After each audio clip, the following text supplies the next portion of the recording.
Okay. This is just a test for the folks online. Can you hear me? I see a thumbs up. Excellent. Thank you so Very much. loud and clear. Okay, since the little recording too has loud started, and we're ready to clear. go. Good evening, everyone. This is the January 2025 meeting of Community Board 2. I am Susan Kent, Chair of CB2. We have a quorum, so we are going to begin, and we will start with a roll call for attendance.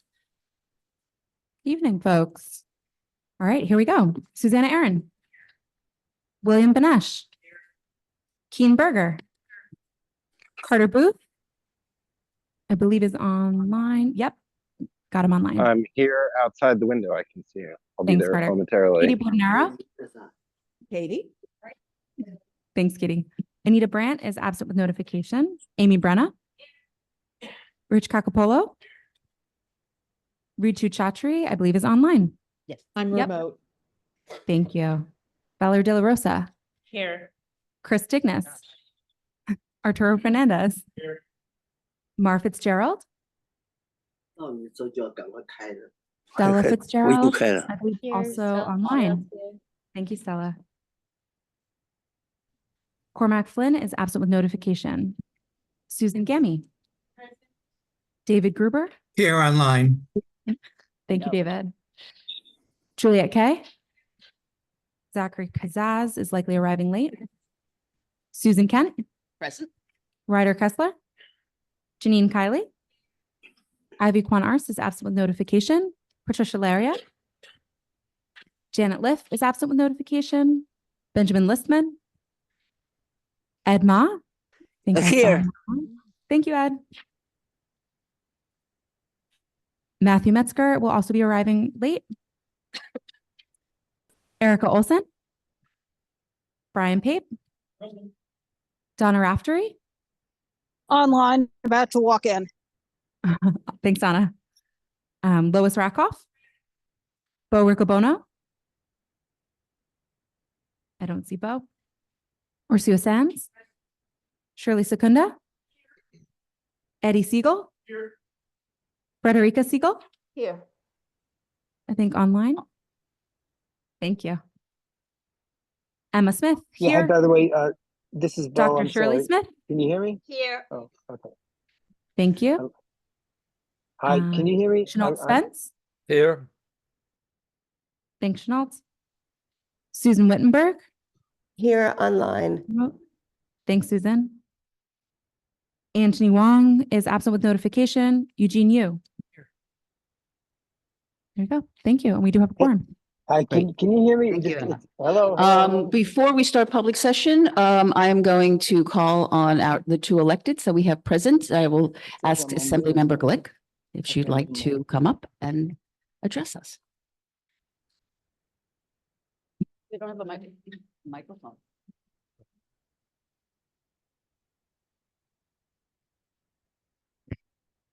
Good evening, and while it's a little bit late, happy and healthy New Year.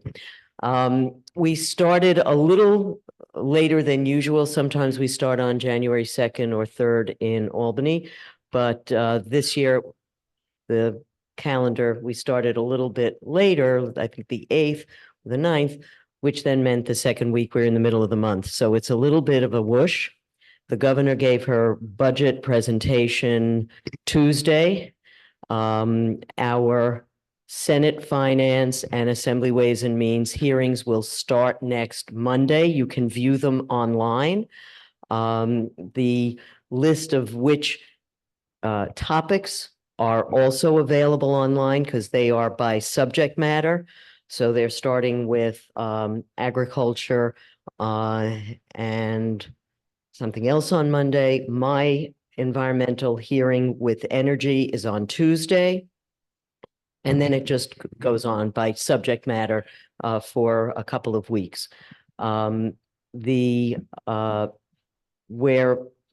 involved right now in bill introduction. We have some bills that did not pass last year. We ran out of time at the end of session. So my packaging reduction bill is a high priority. The bigger, better bottle bill is not yet introduced because we think we have to make some changes to accommodate the 11th hour changes that the Senate made that were pretty dramatic and kind of tore out the heart of the bill. So we're hoping that we can come back, take out a couple of things that were objectionable to the Senate and still be able to increase the deposit and expand the number of items, the coffees, the teas, the sports drinks, which are a huge number of additional products that are not covered and become part of the waste stream. Again, low impact landscaping in homeowner associations. These associations tell you what color you can paint your house, etc. But they also tell you have to have a lawn.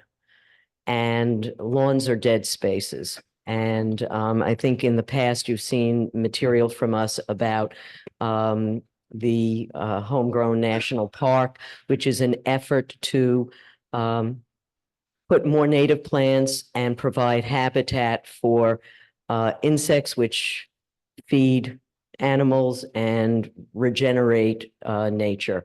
And since 85% of the land east of the Mississippi is in private hands, unless we do this and get buy-in from private landowners, we're not going to be able to deal with the biodiversity tragedy that we are facing. It is a crisis.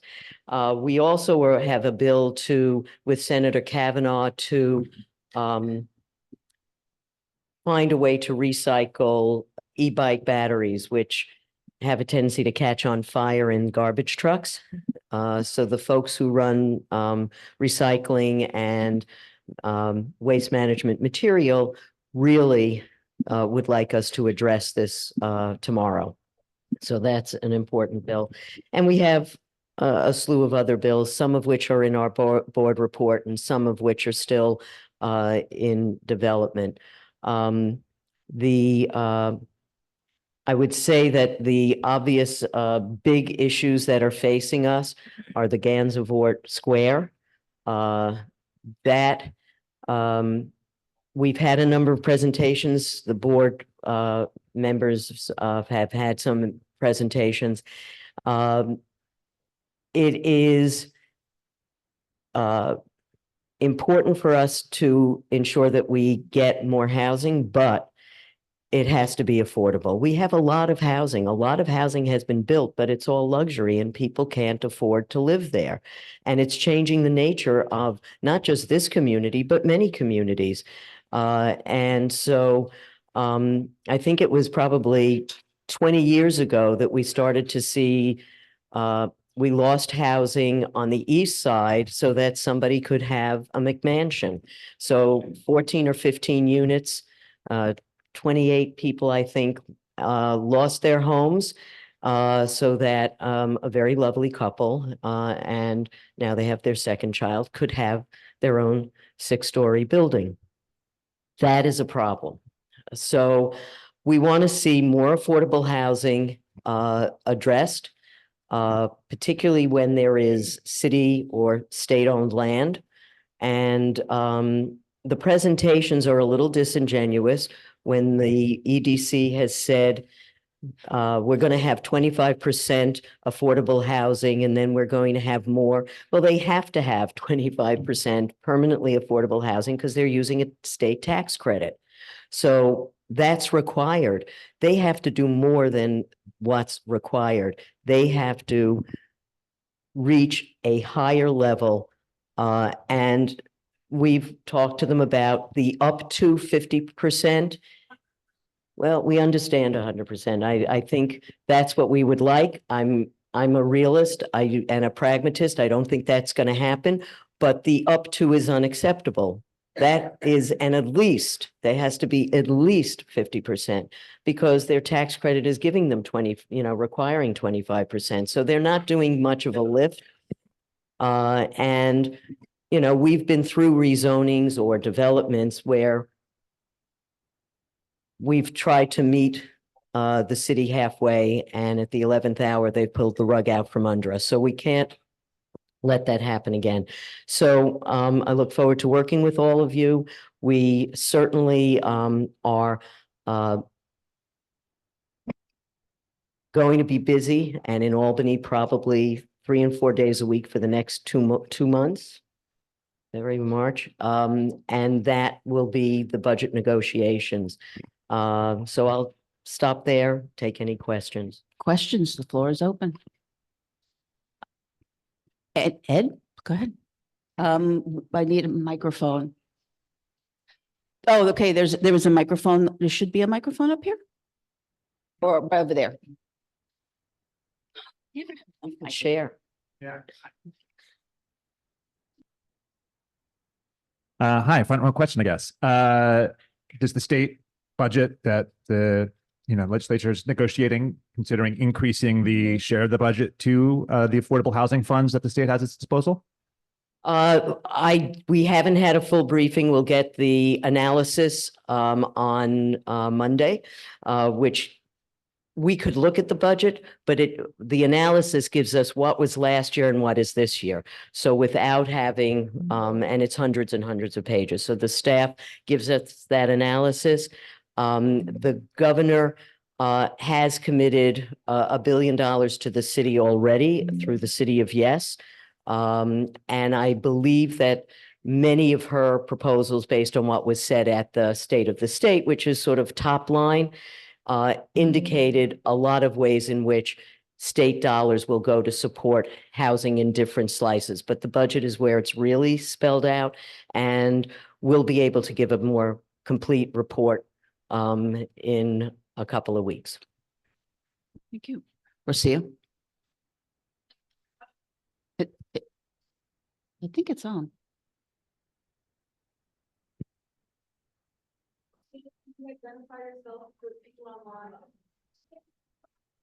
Shut it off. Thank you for coming tonight, Deborah. It was great to see you. My question is, at what point is it feasible for a developer to be able to make a profit, as they should, and be able to afford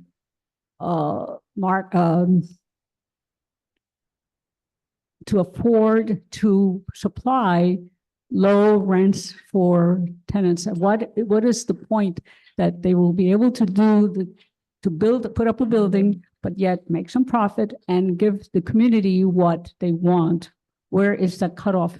Well, first of all, the largest part of providing any kind of building is the cost of land. And when they're building on city or state land, if they are in fact getting the use of that land, it depends on whether it's for free or whether there is some ground lease that requires them to pay something. So that's number one.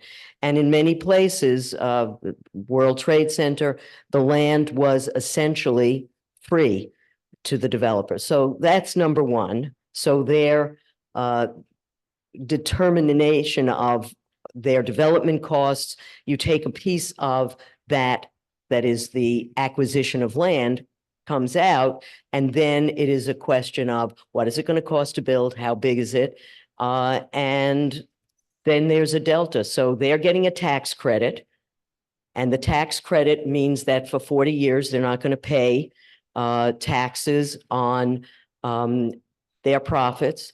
So then you have to figure out, well, they're getting that from us. How much is that worth? And so that's why it's a negotiation. They have to, the tax break requires them to include 25% of affordable. And then the question is affordable. The average median income is a sliding scale. It's pretty high in New York. It's much less if you're in Tennessee, but it's pretty high here. So then we say it has to be 60% of AMI so that it's affordable for people who are working, who just are not making the kind of salaries that the people who are living at the top of the building are making. So this is an attempt on the part of EDC to look at what they can rent, the upper floors, which command a very high rent, and use some of that benefit to subsidize the lower rent. But I can assure you that nobody responds to an RFP in the city of New York unless they're sure they're going to make money. Thank you. Yes, Artur.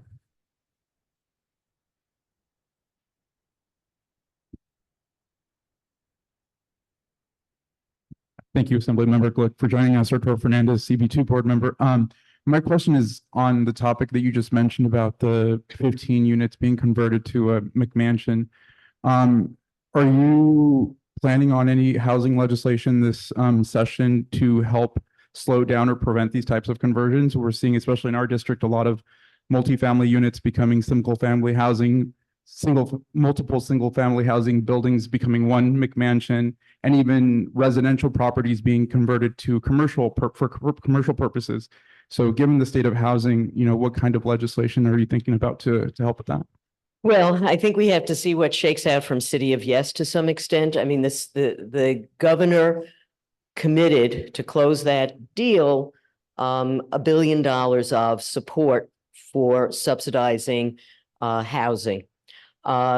There is legislation, not mine, but there is legislation in Albany on the Frankenstein apartments, which is Mrs. Bloom next door is, 92, 95.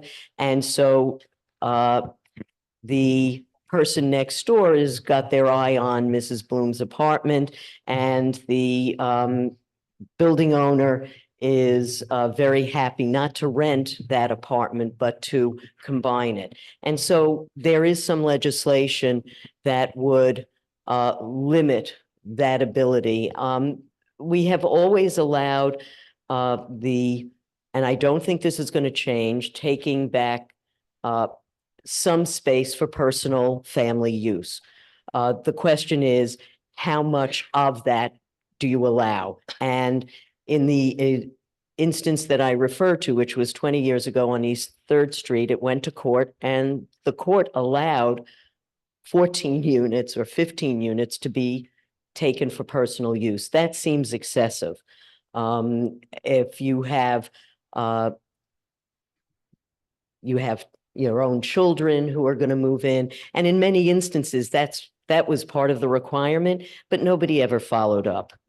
So I think that we have a very good share of housing and many people putting in bills.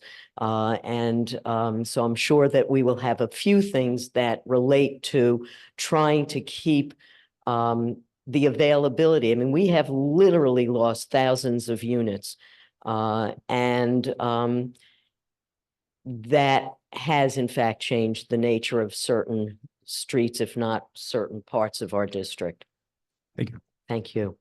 Thank you. Any more questions for the Assembly? Oh, online. Oh, I'm sorry. I didn't. Frederica, Yes, thanks for coming, Assemblymember Gillick. it's not, but you're not loud enough. Can you hear me?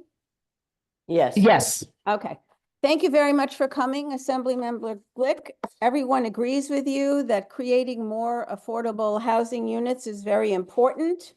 But I wonder if you have any suggestions for reducing the height of the building, which everybody thinks is incredibly too tall. Do you have any changes to the site plan that you might recommend in order to lower the height of the building? Without losing affordable units? Well, I do think that, I think it's pretty clear based on EDC's position that the site plan is fixed. Their notion is that we can work around it. But I do think when they put out an RFP, it has to be shorter. It's completely out of scale, and their reference points are from Midtown. It's not comparable. And so I don't think that they will be able to put out an RFP that will withstand scrutiny. at the same height. Now, we do have, if they want to talk about reference points and what is part of the neighborhood, if you look further south, we did accept as a community, after a lot of work, a very large building down on West Houston. We got 170 units, 75 units of affordable senior housing. We got $100 million for the park. We were supposed to get many hundreds more of housing where we got Google at the 11th hour. So I think if you look at that reference point, I think that's about 45 or 47 stories. I don't think that you can go above that. I think that is, and then the question is, how much does that reduce from the developer's point of view or EDC's point of view, the delta between what you can get for the apartments at the 47-story height, which is still pretty amazing. And of course, they're building in a floodplain. Let me just say that as the chair of environmental conservation, I think the whole thing is nuts. Building along the waterfront as the sea levels are rising and glaciers are falling apart all over the globe. I personally think it's crazy, but if people want to spend that kind of money, I mean, you know, Barnum said it, there's a fool born every day. And so I think it's nuts to be building on the water, but people like that. And it's crazy in a lot of different places, but, and they're doing it along the East River, they're doing it here. And it's going to be a long-term challenge for, you know, insurance companies, and for people who are ratepayers. So that being said, what do we get as a community? It's how much affordable housing, and instead of $100 million for the park, we will be getting support for cultural institutions that are important for the neighborhood and the community, draw people here. And actually, you know, the Whitney has gone free Friday nights. It has gone free every second Sunday. And, you know, when I was growing up, I went to every museum pretty much for free. Now you have a family, they cannot go to a museum because the price is too much for them if they're working people. And we should be in a situation where people can take their kids to a museum and expose them to things that, you know, look, I went to a baseball game and it was like $2 for the bleachers in Yankee Stadium. You can't get anything in Yankee Stadium for $2. You can't get a glass of water for $2 in Yankee Stadium. So, you know, we have to do something in general to change the trajectory if we want to have a city that is livable, that makes it possible for young people, for people with kids to avail themselves of the wonderful things that exist in this city, which you really almost cannot. Yeah, I think the zoo, I was born in the Bronx, but grew up in Queens, but my parents were used to the Bronx. So we went to the Bronx Zoo constantly. There's one day that's free. And it's a school day and a work day. That's really not acceptable. So we have a lot of work to do to change the trajectory of the city. And maybe with a new administration, they'll start to think about a real livable city that's focused on the people who live here and not just everybody who visits. I see one more question. I have Ritu online. Hi. Ritu, your hand was up. Sorry, Gail. I don't have a question. I just want to raise an issue that is coming up in our building, and I wanted to make you aware of it. We have an aging population, many of whom end up living on their own, either because their partners have died, they don't have relatives nearby, or at all. or they may be estranged from, their children. And these aging seniors living on their own have not made plans or accommodations for when their physical health or mental health starts to falter. And they don't have emergency contacts in place. They don't have healthcare proxies. So that's just something that I wanted to make you aware of. In our building, for example, we have 30 people approximately in that position. And we, as a co-op board, are going to have to try to figure out how can we put supports in place so that they can access 24-hour care or continue to age in place in a manner that allows them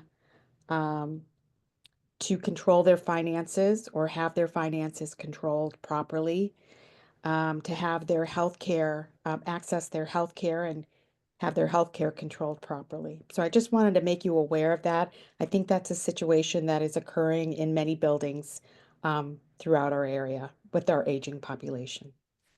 Yeah, thank you very much. America's rugged individualism means you're on your own usually, and which is why we have always supported visiting neighbors.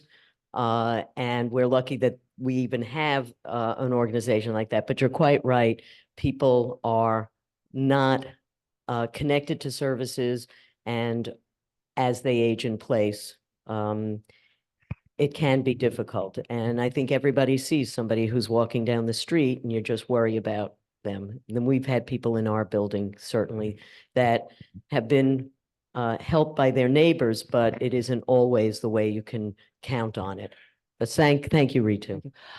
Okay, we have to, you had one, we have to move on. We have got two more electeds here I want to give time to. So Councilmember Botcher, please.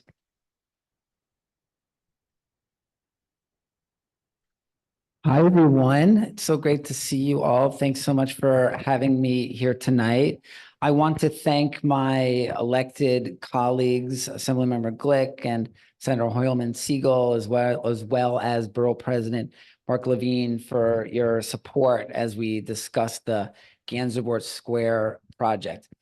Look, I just think that 600 feet is not appropriate for that location. I mean, call me crazy. I just don't think that's the right height for that location. Regarding the site plan, the question is, if you make it squatter, what you've got now is a 10,000 square foot base. If you make it squatter, yes, you'd make it a little shorter, but you'd also be creating more of like a wall, and you'd get something that's less slender. So these are all the things that we've been discussing. We met with the administration several times. We met along with Community Board 2 last week. We're asking for more time to figure this out and to talk this through. There's going to be a ULURP, but a lot of these details need to get figured out now. So I really want to thank everyone for your support on this, and hopefully we'll have some good news on that. I think this is good news. Our scaffolding reform legislation is probably going to be coming to a vote in the next month or so. That is legislation that will finally reform what's going on with our broken scaffolding sidewalk shed system, where you have sidewalk sheds that are up for years and years, hundreds of miles of New York City sidewalks covered in scaffolding. I have a few bills as part of the package. One of my bills will set a time limit for property owners to file the building permits to do the work. That will help us avoid these situations where property owners have the scaffolding up for a very long time. It's a very broken system. There's lots of change. I have a bill that will change the lighting requirements, because the lighting requirements under scaffolding are outdated. They go back to the days of light bulbs. We now have LED lighting strips. Could have a 10-foot long. So we're increasing the amount of lumens per watt for under the scaffolding when it does have to go up. Many other bills in the package that you'll be seeing, but this will finally get a handle on something that is sort of unique to New York City. You just don't see it when you go around the world, this level of scaffolding. Something you might have seen if you've been down in Hudson Square, South Village, there is a new elevator being installed on the downtown CE Spring Street station. And that was something that was negotiated as part of the 550 Washington ULURP. That's being paid for by the developers over at 550 Washington. And apparently that's going to be open as early as the end of the year. So a little bit of good news for the MTA there. A bill that passed since I was here last time was my legislation addressing those news boxes on the sidewalk, those plastic free periodical boxes that are often graffitied, they're empty half the time, tipped over, filled with garbage. The city has not had tools, the authority to do much about that because they haven't had rulemaking authority. My legislation that passed has given the Department of Transportation the ability to set guidelines for those plastic newspaper boxes, as well as requiring the owners of them to put their names and contact identification on them so we can contact them. It's not the biggest issue in the world, but let me tell you, how a neighborhood looks matters, and it all adds up to the quality of life for a neighborhood, affects so many different factors. So it is important that we avoid these situations where we have broken down graffiti plastic newspaper boxes all over our neighborhoods. Today, I introduced legislation that will help assist people with disabilities who are seeking housing and affordable housing and trying to stay in their homes in New York City. And that is legislation that will require the city to do outreach regarding DRE, disability rental increase exemption. And with SCREE for seniors, the city is required to do outreach to eligible New Yorkers. Not so with DRE. There are thousands and thousands of New Yorkers, low-income New Yorkers with disabilities who are eligible for DRE. Their rent could get frozen and the city and state steps in and pays the difference. They don't know. So now with our legislation, we'll require the city to reach out to everyone receiving disability benefits in New York City and tell them about DRE. I think this is going to help people with disabilities stay in their homes. Those are just a few of the many things we're working on. I don't want to stop without saying how lucky I am to have Nicole Barth working on my staff. And she hates it when I do this, but it's true. So thank you, Nicole, and thank you, Community Board 2. And it's question time. I will start with the CEO and then next. Lois. Thank you. You look amazing. You stepped out of a magazine. Oh my gosh. I want to come here more often. Thank you. I'm kidding. Thank you for coming. Thank you. So my question is regarding this scaffold. What happens if the owner has difficulty raising the money to pay for the repairs needed to the facade?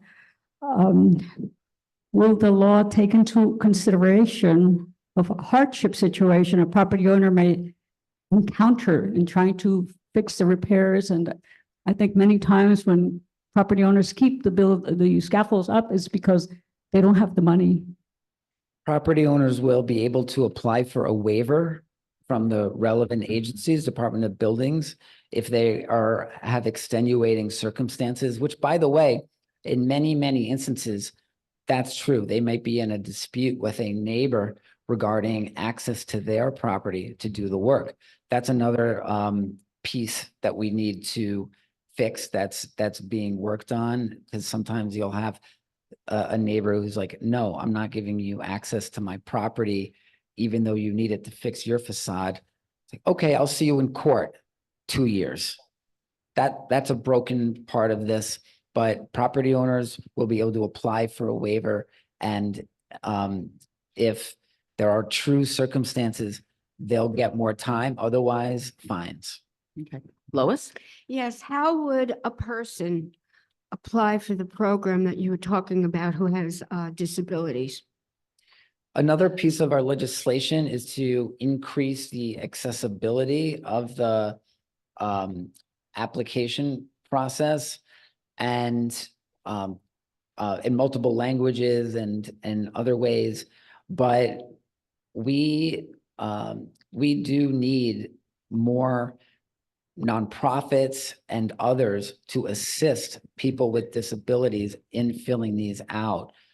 Where do they, is it online or can your Oh, it's office help? online. It's that you could do it physically on hard copy or online. You could call your office and ask. You can call for it? my office. Yes, you're answering the question for me. No, well, You yeah. could call our office and or Assemblymember Glick's office or Senator Hoyman Siegel's office, and we will help you fill it out and submit it. Thank you. I will go to Susan and then I will go online. I see 2 hands up. Hi, Susan Gammy. Just a quick comment, not a question. I have to say, particularly in view of the inauguration, I want to thank Assemblymember Glick and you and Senator Hoyman Siegel and all of our electeds in our district, and just express my real gratitude for your representation at this particularly scary time. And as people who are committed to acting locally, this is incredibly meaningful. We see you. Thank you. Thank you so much. Thank you. I'm going to go online you. to Dr. Smith. Can you hear me? Yes, we can. Yes. First of all, thank you, Councilman, for coming, and thank you for your leadership. I don't know if you can do anything about this, but if people have been noticing, you know, we have lots of restaurants and we have lots of businesses in our community, and they do not keep their signs. They put their signs outside on the sidewalk, outside of their property lines, and it's getting, you can't really even walk on the sidewalks much anymore. I don't know if there's anything you can do about it. I just bringing it to your attention, maybe you might have an idea about how it can be addressed. It does affect people in wheelchairs, mothers with strollers, and it's an issue. So the A-frames, if you want to call them that, those are required to actually like abut the building. They can't be separated from the building 3 feet, Nicole's telling me. I thought it had to like touch the building. They could be up to 3 feet. Oh, wow. Within 3 feet. Okay. They're often not. And during the pandemic, especially when everything got real loosey-goosey, they were like all over the place, and they still are to an extent. So we don't want to fine our beloved small businesses if we can't help it. So we do a lot of research. Nicole knows the answer to this because she probably calls businesses and asks them. I've done walks with relevant city agencies, Department of Transportation and others, where Tracy's nodding her head because she's also done these, where we walk around and go into businesses like, hey, you can't have your sign in the middle of the walkway. So it's an ongoing effort, and part of it's education. So residents know, building owners and small businesses know the rules, but it is important for many reasons. Thank you. Frederica. Yeah, you can hear me better now? Yes, we can. Great. Eric, really appreciate your staying involved with Gansevoort Square. I think there's probably something in between a spire and a wall, but I understood you to say that you were asking for more time, and I wondered if you were referring to the RFP, the EDC Yep. out the RFP, or something else? The RFP, we echoed the community board's request for time for the community board to pass a resolution, and for more time for us to nail down these details. Okay, thank you very much. Thank you. Seeing no, I have no more questions. Thank you, everyone. Thank you. Oh, Brad. Okay, so what we're going to do is start the public session and I will turn it over to our first vice chair. Great. Great. Thank you so much. Sorry. I don't know what happened. It wasn't this bad earlier. That being said, there is no one signed up for the public session online, via online, or it doesn't hurt. It just sounds really bad. I know I sound like a bad connection. It was not this bad earlier. There's no one signed up to speak electronically via paper in person. So is there someone in the room or someone on Zoom that would like to speak? You can raise your hand now. Okay, I can't see who it is. Okay. Cheryl Vaudry and Hayden Wright. Can you promote them? Thank you.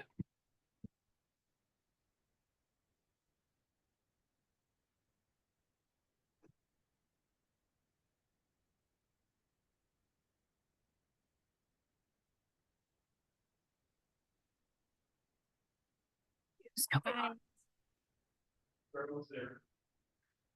Great, you have 2 minutes. All right, it's really, it's not this bad. I did plenty of phone calls earlier. Is it my turn or the gentleman's turn? I don't want to jump the line.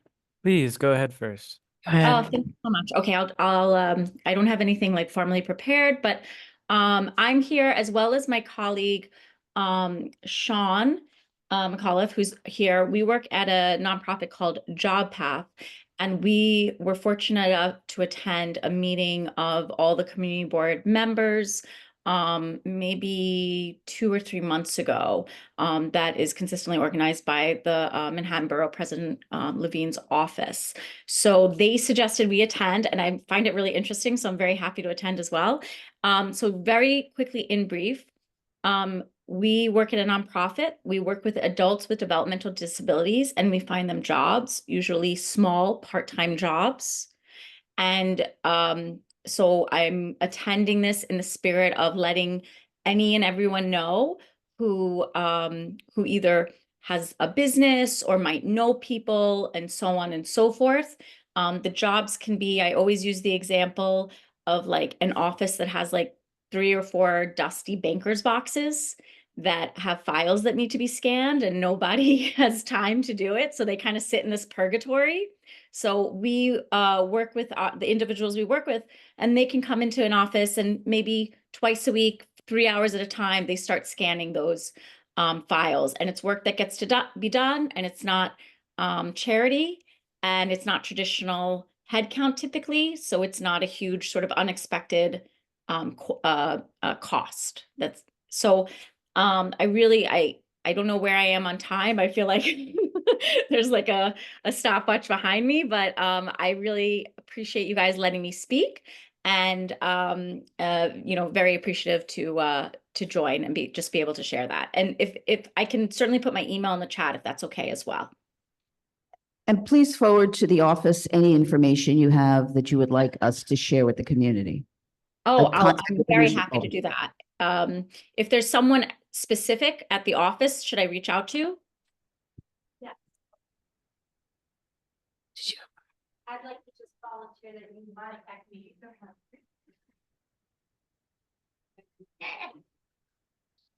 Hi, I'm Susanna Aaron from, I chair the Human Services Committee. Thank you so much for coming and letting us and sharing with us your work. I'm just going to ask the office to share your contact with me when you make contact with them so that we can talk offline.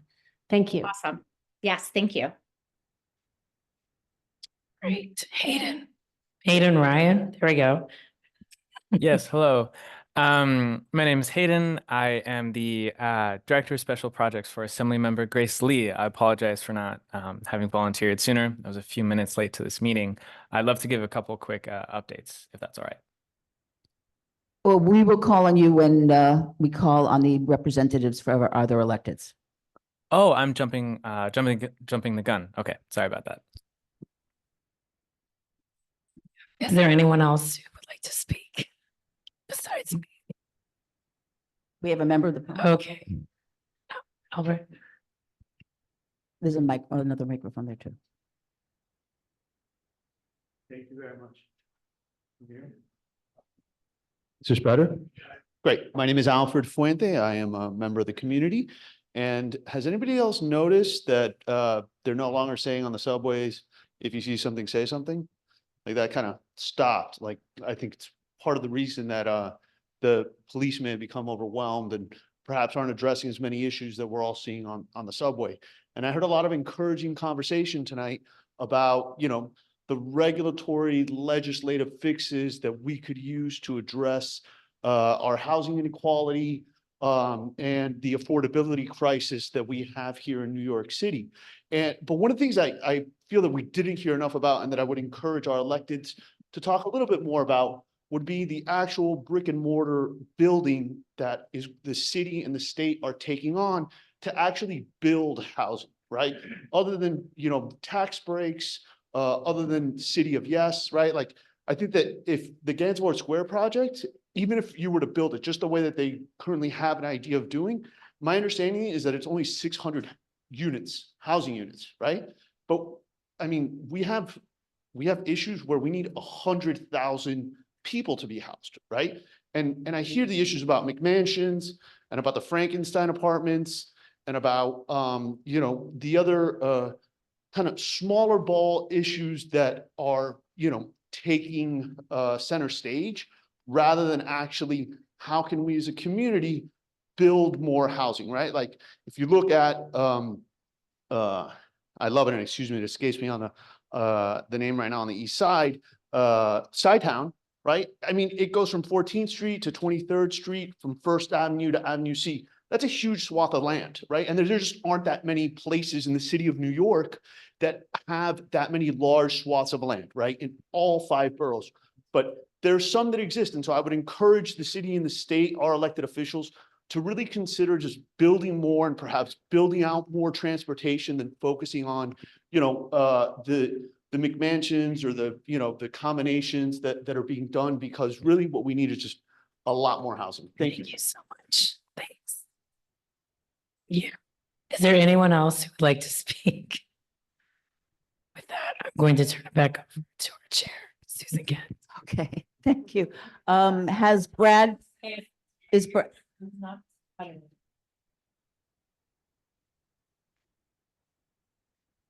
Okay. So at this time, we will, the next item is to adopt the agenda. Do I have a motion to adopt? And a second, and all in favor? Thank you. Now we will have reports from our elected officials representatives. Please come up, and first come, first serve. We have a microphone on the chair right there.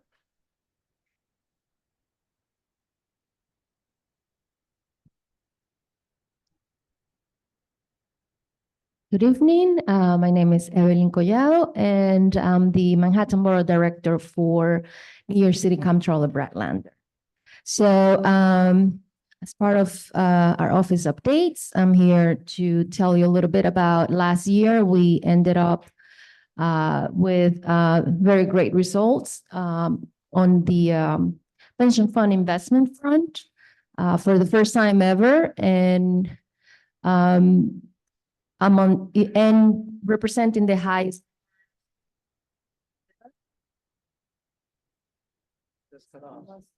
I'll try this way. We closed the year with investment returns of 10% for investments from the New York City public pensions. Added to that, we also invested almost $2 billion in affordable housing, thanks to our social bonds.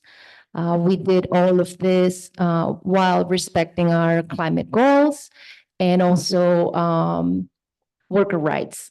This happened both in the country and abroad with our investments. And we were also able to invest in affordable housing preservation for over 35,000 units for the 2024 year. In addition to that, I also want to bring your attention to our ending homelessness in New York City report. As you know, a lot of the city agencies have been paying a lot of attention to the crime increase in the city due to, mental health related and homelessness. So we conducted research and certain audits and came up with a series of recommendations, including having a housing first approach to mental health illnesses and homelessness in the city. It's a great report, and it builds on already proven results in pilot projects and other initiatives that have been conducted throughout the country. And we welcome you to check it online.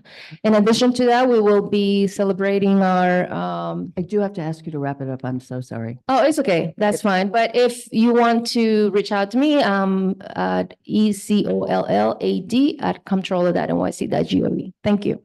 Okay, thank you. Any questions? Okay. Hi, I'm Peter Say, the Community Liaison for the Manhattan District Attorney's Office. Some updates I want to announce that this week we indicted Camille Hawkins for the horrible act of shoving a subway rider on New Year's Eve at the 18th Street Station in Chelsea. He's been indicted of 1 count of attempted murder in the 2nd degree, attempted assault in the 1st degree, and assault in the 2nd degree. Other items that we're working on affecting the community.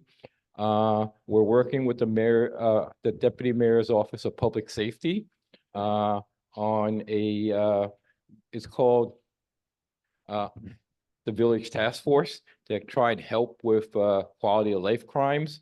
We actually had their 2nd meeting right in this room yesterday. We have 3 local leaders working with city agencies and the deputy mayor of public safety to try and make a difference. So to have it, they're working on a schedule of bi-monthly meetings. One of the things they're trying to address is the issue of homelessness and mental health and substance abuse in this area. The catchment area is Washington Square Park. So those meetings have begun. Any questions? Yes? Yes, Lucia. We have a.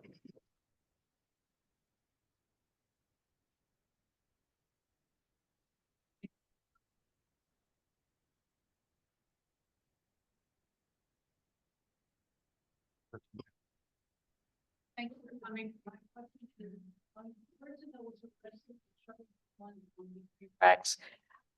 What is the criminal record of this person? How many times were they arrested and how many times were they let go with no bail? I don't have that information. If you want, I'll take it and I'll get it back to you. Okay, I don't have it with me. From what I heard, I think he had quite a record. Okay. Any other questions? Susan? Hi there. I'm Emma Smith, folks online. I'm just curious if you couldn't share any additional details. From the other what? Solutions for folks. I think there's a lot of need, and I'm curious if there's any substantive movement. Yeah, Mike. Okay, we'll repeat the question for folks online. Sorry. I'm just curious if there have been any kind of substantive learnings or if there are real things coming out of the task force so far, understanding that it is young and only had a couple meetings, but I'm curious what kind of support might be made available for folks in need. Some more concrete details. They've had their 2nd meeting.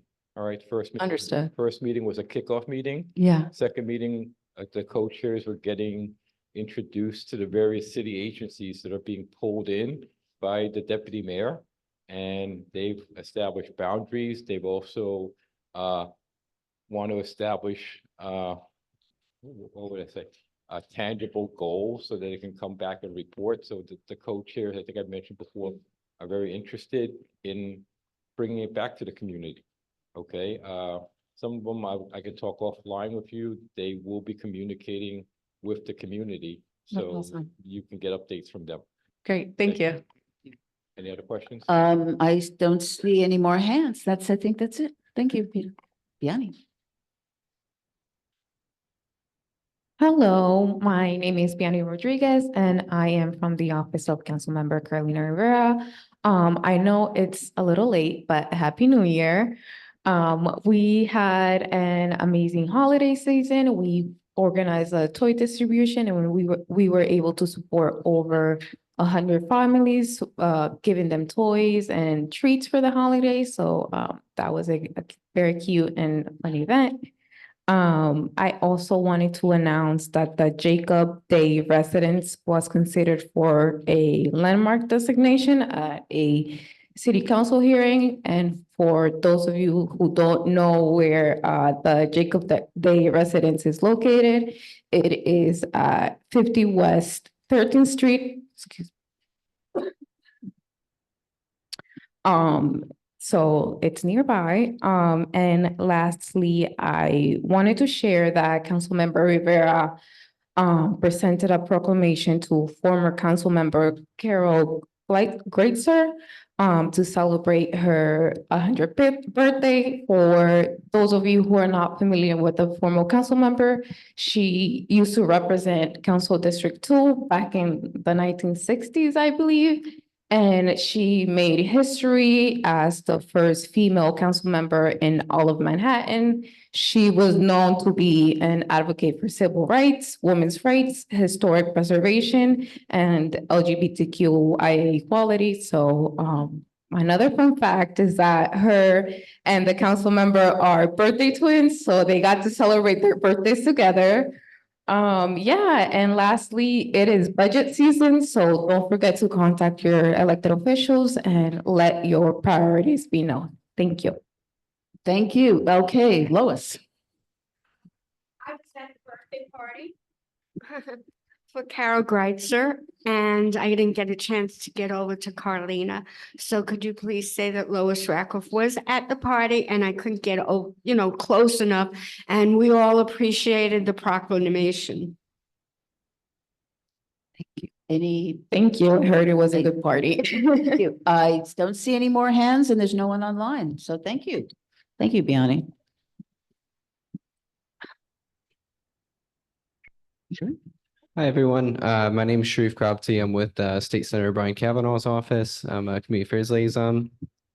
So yeah, I'll also say happy belated New Year. And then just to kind of recap some of the, as you heard from the Assembly member earlier, session started in Albany. And so some of the priorities that we have this session include some housing programs. So Senator Kavanaugh's head of the Housing Committee in the Senate. And so that includes the Housing Access Vouchers Program. And so that would be establishing a program to provide housing vouchers for permanent housing to families and individuals who are homeless or facing imminent risk of losing their housing. This recommendation was included in the governor's Child Poverty Reduction Advisory Council, which estimated that it would reduce childhood poverty in New York State by nearly 16%. Two other bills I want to talk about for housing. We introduced S2451, which is setting the maximum rent. These are concerning SCREE, DREE, and SHAHI and DHE programs. So this first one would set maximum rent at 1/3 of household income, so it makes the program more affordable. And then S1457, which is tying the max income threshold to CPI, which is Consumer Price Index, and that applies for SHAHI, DHE, and SCREE and DREE. And then there's also these have gone to committee. And the one I just mentioned, when it comes to setting the maximum income threshold for those 4 programs, is set for a committee hearing with aging, and that's Tuesday, January 28th at 9 a.m. So if you want to listen to that hearing, that's when it's happening. Thank you. Any questions? Yes, Rocio. There's one right in front.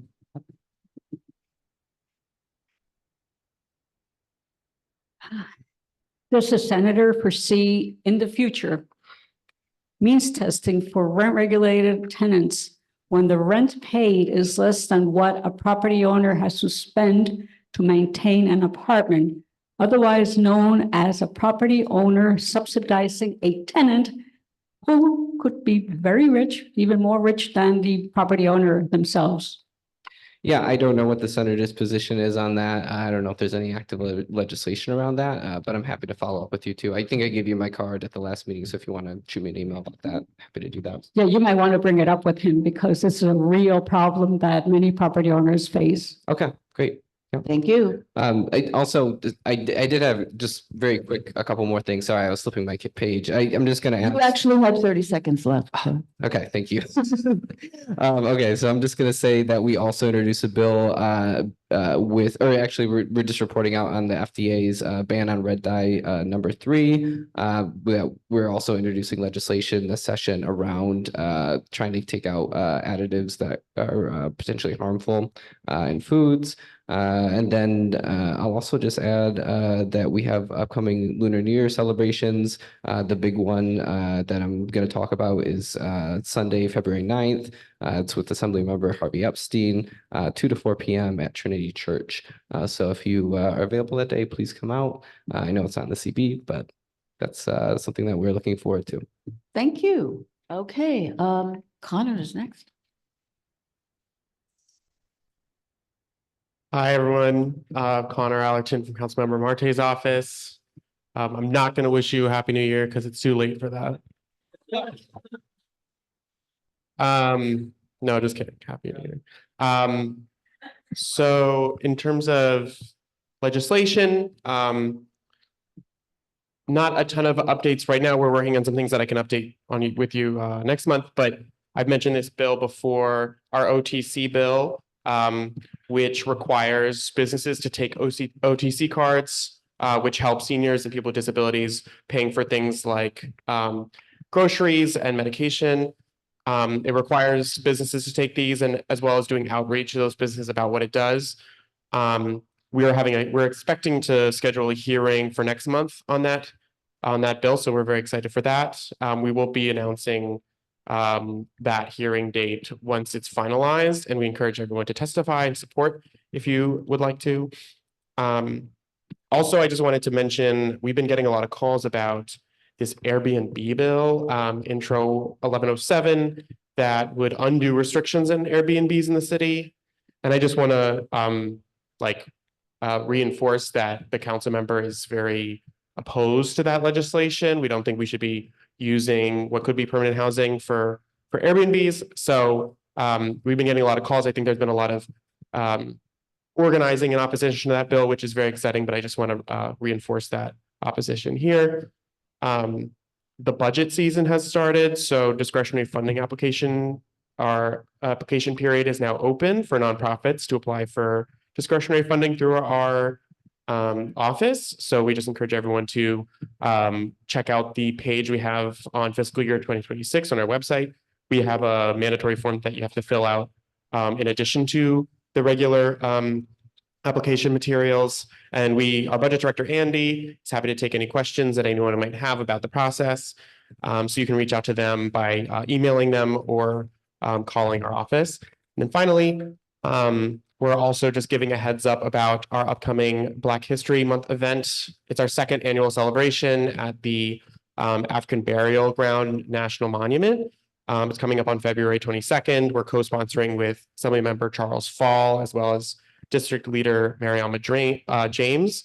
And so we encourage anyone who would be interested in attending to RSVP to either our office or Assemblymember Falls. And that's it for me.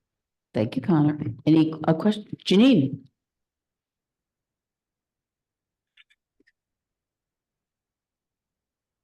Thank you. Was the Manhattan jail contract approved today? And how does the final contract compare to the original price? Yes, that's a good question. I'd have to double check that it was confirmed. The hearing was today. There's a public hearing for AMOX, the Mayor's Office of Contract Services, on the contract for the Manhattan Borough-based jail. As you know, the council member is incredibly opposed to this project is one of the first local issues he started fighting for in the community. And just to give a quick summary, the everything has ballooned since 2019 when the Borough-Based Jails project was passed. The budget has expanded from $8 billion to over $15 billion. The bed counts have expanded from 886 beds to 1,040 beds per site. We also know that this will be the tallest jail in the world. And the deadline for closing Rikers was voted to be August 2027. And this contract is slated for over 7 years on its own, meaning that the contract is expected to end in well into 2032. So it's a deeply disappointing situation. The council member testified at the hearing today, reiterating his rejection of this plan, standing with the Chinatown community that's directly impacted. And so, yeah, we're still deeply disappointed and still fighting how we can to stop this plan. Thank you. No, and I don't see any more hands, no one online. Thank you, Connor. Yep, thank you. Okay, Andrew Chang is next, and then I will go to you, Hayden. I did not forget about you online. Hello, everybody. Andrew here from the Manhattan Borough President's Office. First off, we released community board applications over a week ago, and I emailed those who are eligible to reapply earlier today. So if you did not receive my email, you do not have to reapply this time. If you received my email, please reapply if you want to stay on for another 2 years. Yes. We have a couple of things coming up. We're partnering with the Department of Finance to host a property valuation event at the David and Dinkins Manhattan Municipal Building on Tuesday, February 4th. This event is for single-family homeowners as well as co-ops and condos. It's a property valuation event. And then we're having our Black History Month events on February 18th. More information to come. And then lastly, I want to say that we released a report on universal childcare, closing the 0 to 2 gap. It's about how you can revolutionize childcare in New York City to ensure affordable, high quality care for all children from 6 weeks to 5 years old. The report is on our website in the initiatives section. And lastly, capital funding. The deadline to apply for capital funding for schools, nonprofits is February 20th. And there are 2 information sessions on our YouTube page if you have, if you want to look up to see what was discussed. And yeah, please apply. Thank you. Any questions? No questions. Thank you, Andrew. Okay, Hayden, we're turning to you now. Hi, everyone. So again, I'm from Assemblymember Grace Lee's office, and to keep it running, I will say Happy New Year, but I will say it in the sense of Happy Lunar New Year because we have a Lunar New Year event coming up on Saturday, February 8th at the House of Joy that we're hosting with Mark Levine. So we invite and strongly encourage all of you to come. It was a very successful one last year, and we'd love to see you there. We also have an important legislative update. The day before Christmas Eve, our bill that we wrote in conjunction with Senator Hoyland Siegel, called the Stop Hiding Hate Bill, was signed into law by Governor Hochul. This is especially exciting given recent news because the law was written in partnership with the Anti-Defamation League, and it requires any social media company operating in New York State to post their terms of service in accessible language, including information on the process through which users can flag content. So it's essentially making these social media companies have to submit their reports to the New York State Attorney General. This is a strategy that we're hoping will redefine the mandates for social media companies' treatment of hate speech, racism, extremism, disinformation, harassment, et cetera, and it also takes steps to make sure that we can keep an eye on them and make sure that these new rules are being actually enforced. I'm happy to take any questions or provide our email if you'd like any follow-up clarification. I'm not our legislative director, but I can definitely get those questions answered for you. Thank you, Hayden. Any questions from anyone? I see no questions, no hands. Thank you. Thank you. Are any other of our reps have something to share with us? When Brad comes, he will get the microphone. No problem. Okay, so now I will just give you a brief report from me. Yes, even though it is, well, I won't wish you Happy New Year. You've had it happen enough. But thank you all for coming out. I know it is cold. It is hard to be here. Making quorum is really important. So I just want to thank you for that. And I want to put a thank you to NYU for hosting us. This is a great space, and it is wonderful to know that we will be here month after month for the foreseeable future. Andrew mentioned that the applications are out there. I encourage you not to wait until the last minute if you need to reapply. It's also an opportunity for people to consider if we're looking for they're on their committees in terms of skill sets and people that you may want to, complement our current members. It's a time to have a conversation with the chairs or just raise this, because this is information that I share with the borough president's office when they ask, what are you looking for? And it's an opportunity also just to outreach to your neighbors. It looks like this year we will have at least 7 new members. We are down currently to only 43, which is probably the lowest number I can recall being on the board membership number. Unfortunately, last week, Andy Diaz, who served on landmarks and street activities, resigned. And he was one of our newer members, Diaz. And at this point, I think many know that Michael Levine has not been around. And at this point, unfortunately, yes, he has also resigned from the board. So that's why we're at where we are. If there are any public members listening, please submit your reapplication. If you haven't done so, you are not an active member and you cannot vote on your committee. Now, this is, as the start of the new year, is also start of our election cycle. So as set forth in Article 8 of our bylaws, our nomination process will open starting from tomorrow until 1 week before the February meeting, which will be the 13th of February. Any member can submit a self-nomination for one office. It must be submitted in writing to our district manager, who will announce the nominations at the February meeting. Any office for which there is no nomination shall remain open until 1 week before the March meeting. At the February meeting, after the nominations, we will take nominations from the floor, self-nominations, and members can nominate fellow board members. Anyone who wishes to decline or retract their nomination may do so at that time.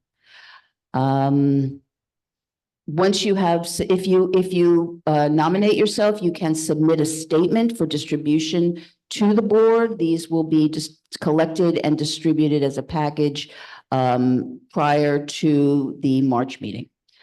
And I think that's any questions you have about elections, besides reading the bylaws, if you just address them to me or to the office, I'm sure we can help you.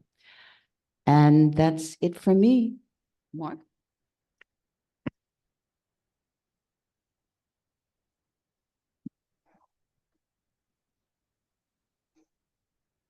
So now I'm my Peter Sellers movie impression. Okay. So thank you. I want to echo the thanks to NYU, and Valentine is here with us, and Arlene.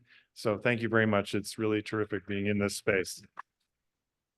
And the first thing I wanted to note for you all is there were a couple of questions about pre-registration and what that's all about. And some of you may have received emails from NYU. Security here, thankfully, is careful. And so they want to know who comes to our meetings. Of course, our meetings are open to the public. and we don't know everyone who comes. So rather than have everybody sign in on a piece of paper when they come in, we've created this facility so that I tell them all of your names, of course, the board members and all of the elected officials and their representatives, at least the ones that I know of, so that you will get that automatically. And then we have something on the website you'll see just for full board, which is a pre-registration. Again, it's a way to try to streamline the incoming process so that NYU security gets what they need. And we still are able to open our doors to the public at large. So that's what that's about. We are continuing to make progress with our Airtable conversion. This is the process by which we're going to use Airtable, an app, to make our resolutions and eventually other materials searchable on our website in a way that we hope will be much more useful both to sophisticated users and to people who are the first time trying this out. It turns out that when we signed up and had consultation with Beta NYC on picking this app and setting it up for us, that there were additional hours of consulting that I somehow bargained for. So we're taking advantage of them, and our temp Fran Delgadillo who used to work at Oracle is making good use of that time. So we hope to have more to report to you in the coming weeks and months. A quick note that a couple of meetings are going to be in different locations than usual. Parks and Waterfront, which will be joint with Landmarks, and if I heard correctly tonight, perhaps also joint with Land Use. On February 5th, we'll be at 75 Morton, the middle school M323. We will probably look for an offsite venue for Parks and Waterfront for the March 5th meeting as well, because we understand there's another topic that may bring out folks. And then I wanted to make a very quick note that we're hearing from folks, especially apparently in Soho, but it's an issue that we had uptown on the Upper East Side and the Upper West Side years ago, and it seems to be coming back. These are predatory lawsuits brought under the Americans with Disabilities Act, but not intended to actually fix entrances or try to remediate problem buildings. They are doing this as a means to settle the lawsuits simply for the legal fees, and then leaves the business vulnerable because the next guy can come along and sue them again, especially since they're not using the money to fix the building. So there's a very proactive store owner in Soho who reached out to us, and the bids are getting involved. I understand that this board had a lot of work on this long before I got here. So we'll make sure that our prior work is available to them. And this is not to preview what may happen, but the lawyer who's bringing these lawsuits on behalf of these putative clients is the same lawyer that brought them in the Eastern District of New York maybe 10 years ago. That's when I was involved with it. And he was so abusive with this that the judge in the Eastern District prohibited him from bringing any more lawsuits in that jurisdiction. So anyway, just wanted to make sure. I don't have the name up top. I think he's in Florida. Anyway, those are my updates for you. I think, there are paper copies up here of, especially of some of the resolutions that may have arrived after you left for the meeting. They should be in your email as well, at least to the extent that I was able to before I came here to set up. So come on, get them if they're of use to you. Unless there are questions, that's my report. I see no questions. Thank you, Mark.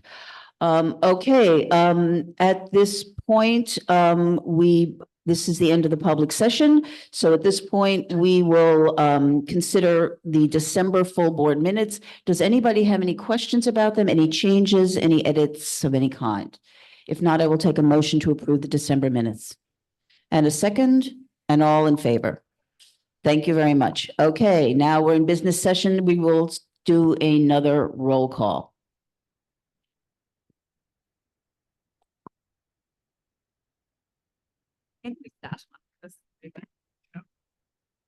Okay, I know some folks have arrived in person, so bear with me if I missed you. But here we go.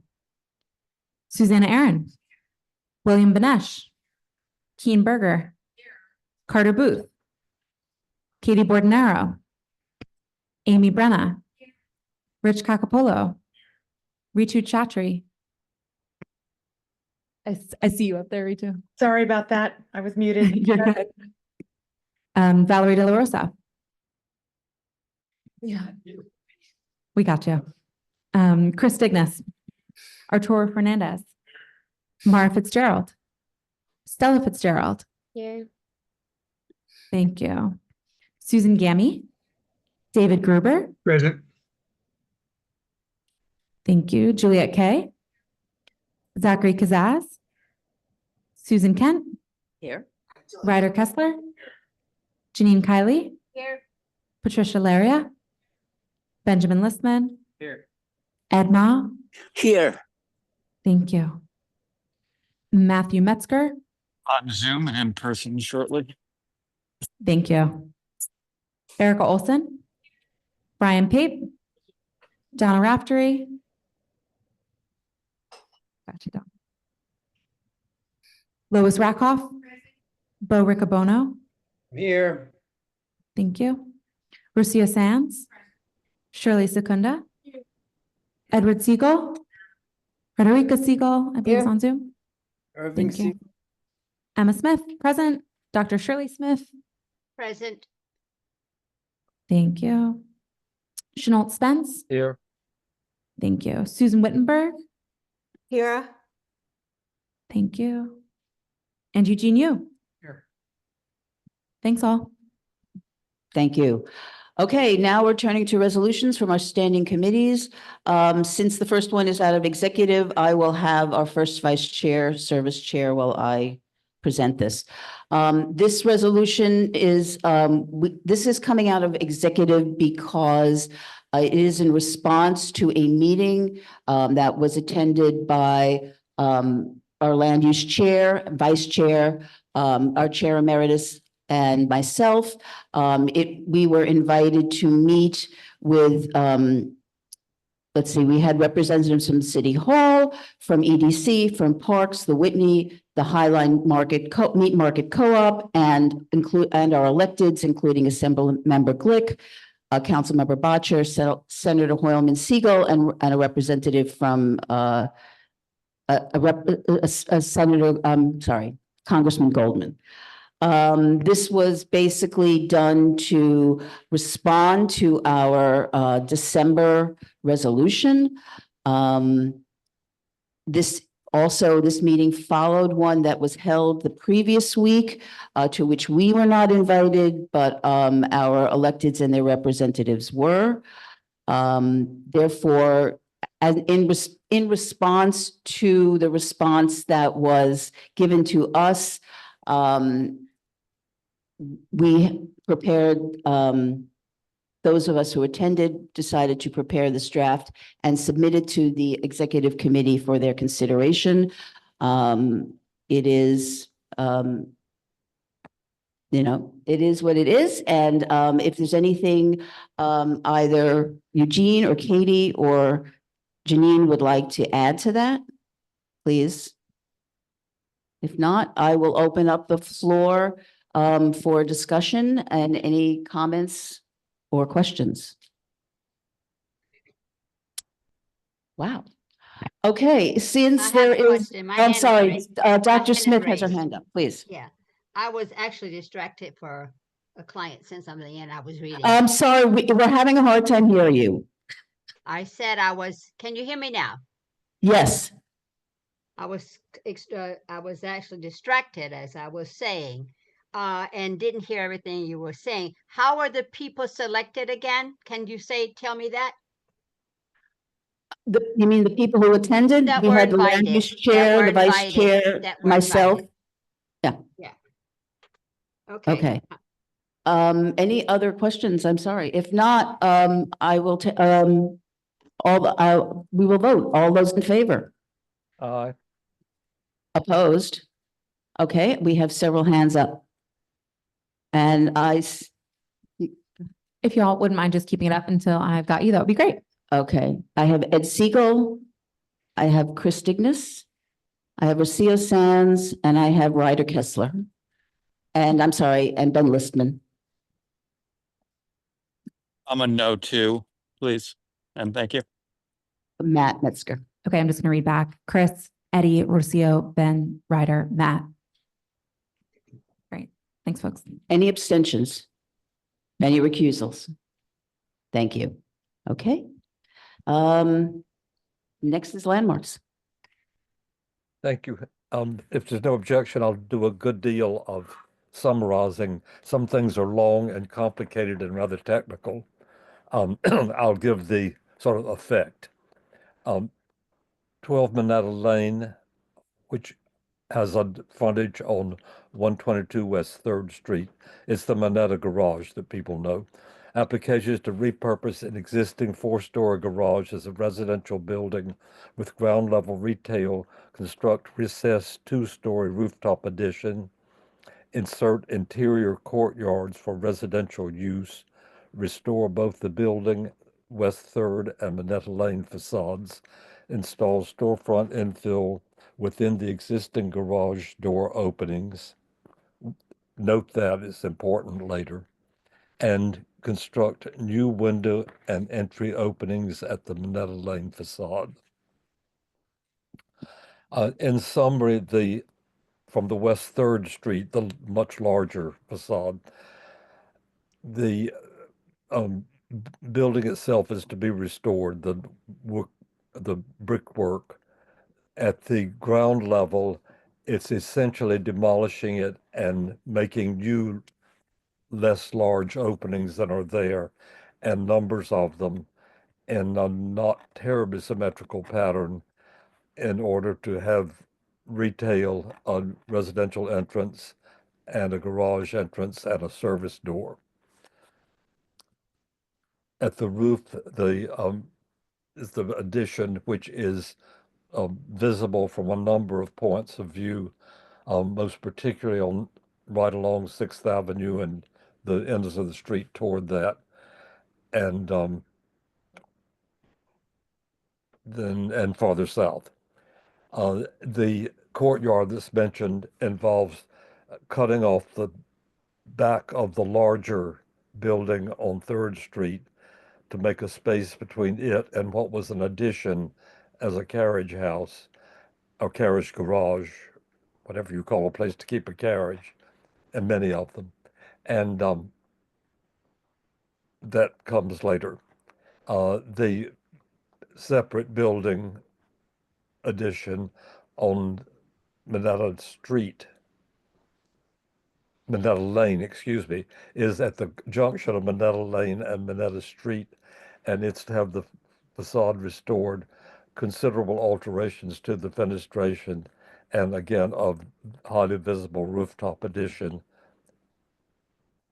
We recommend approving the 3rd Street facade restoration, retaining the sign and the residential windows, which will be modified from what's there now.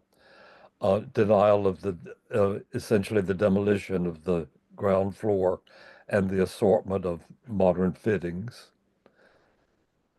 Denial of the penthouse in very stark terms. Denial of the Minetta Lane 1-story addition penthouse. The courtyard is completely hidden except for one very small, very distant view. However, its facings on both the old and the new building are just starkly modern. And in view of the fact that we often, as does the commission, have a great interest in rear parts of buildings, we have reservations about the modern treatment facing the courtyard. And on the Minetta Street side, the fenestration on the ground floor is are 2 big windows, multi-pane, and we want them to reflect the historic condition of doors through which the carriages would go. And the restoration of the facade on Minetta Street Lane. And that is it. Everything's unanimous. 788, 802 Broadway, the Grace Church, is some very meticulous restoration of parts of the Gothic church, some stonework and stained glass windows, which are always in need of water infiltration treatment. And this in particular came because in this case, cast stone is being used, and that has a history of approvals for use in these small repairs in such a situation. 55 Bethune Street replaced windows on the 11th floor. This is the West Beth building, and this floor has a number of arched windows different from all the rest of the building, and they're simply old and unusable, and the replacements are indistinguishable from the street. 32 Morton Street, construct a cooling tower on the rooftop. It's a highly visible building on an angled corner, and anything there is going to show. And they gave very convincing evidence and testimony that where they've put the new machine is the inevitable place and is quite visible, but there's no other choice. And what's there now is visible as well. 344 Bowery was laid over. 465 6th Avenue is a pizza shop that has come before we asked them to come back. They came back without consulting with landmarks with equally inappropriate lights to the ones before. And they'll promise now to go to the staff, work out what is thought to be something that is historic, and will come back either with those or to decide not to have lighting. 32 Howard Street is it's not listed as a violation, though it in essence is work done without a permit, and it was approved. All rear facade. 81 Bower Street, construct a new extension, excavate the cellar, reframe floors for replacement elevator, and relocate stairs in the front areaway. The areaway was interesting. That was just to make more headroom getting into the downstairs. The rear was in general acceptable, except for some fenestration that is causing problems. And we did the usual ensuring by their promise and by the resolution that the building is preserved during the excavation and underpinning in particular. 345 West 13th. Install platters on the sidewalk of the Hudson Street side of the building and recommend approval to the Department of Transportation. This is a building outside the landmarks district, so that's not involved. Landmarks committee handles requests for all the requests for revocable consent to build something or other on the sidewalk. In this case, it was large platters that are similar to some in the Gansevoort district. And we recommended, instead of the big sort of logo of Gansevoort platters, that there be trees which have to be in boxes because there's vaulting underneath. And those trees continue trees that are on the south side of the building and will give sort of a unity and a little softer. It's also a rather important place because it represents a transition between the Gansevoort area and the village, which is then on the other side of the playground from it. So it affects the landmark district. And again, approved. Thank you. Thank you, Chenault. Okay, does anyone want to discuss? Okay, Eddie.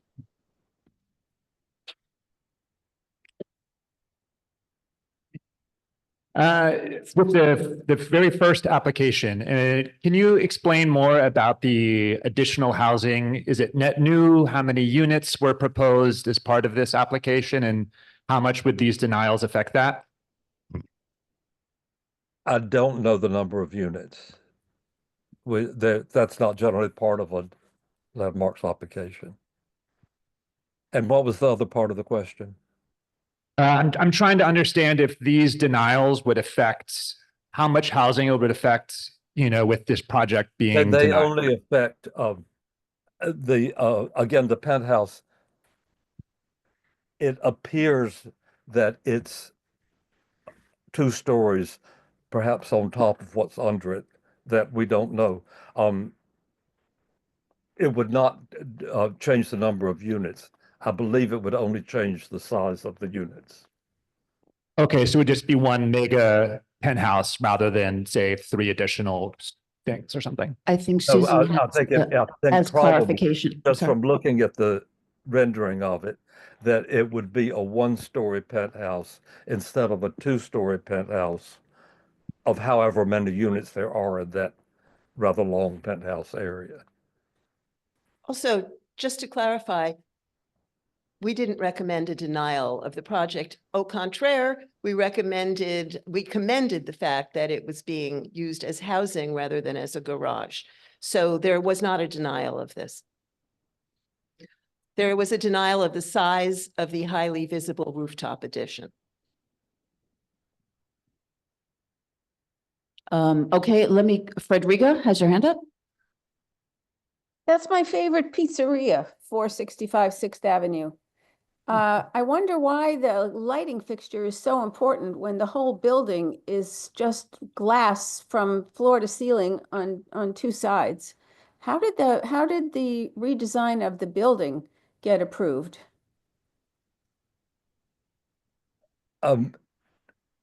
That has I don't believe that's changed from the previous tenant. Yes, it was a Chinese restaurant that had Yeah. wall. Oh, half no, wall. I'm sorry. I'm the wrong one. It is not out of keeping with other things in the district. And I understand how big it is and how different it is from the Chinese one. But And also from the surrounding there one. is precedent for this, if you will, system of infill. So they never had to come to landmarks for that, that remodeling? This was another, that was a previous application and the lighting was just vague. So they're back for more. They're Okay, back to fill in a deficient application. all right, thank you. Okay. Mar has her hand up. Which item first, just studying? West Bath, 55 Bethune Okay. Street. Sorry, So which number? 50 West Bath, It's number 3. the West Bath windows.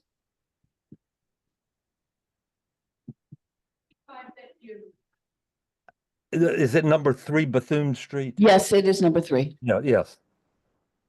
So I think it's great the windows are getting fixed. The windows in the entire building need fixing though. When they came to propose fixing the dance studio H-section windows, did they say anything about the residential units in the rest of the building? Nothing was said. No. Okay, thank you.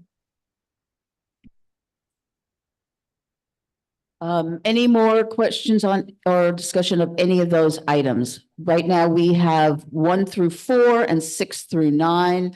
If there's no objection, we can vote on these as a block. All those in favor? Opposed? Abstentions, recusals? Okay, they all pass. Thank you. Next is land use.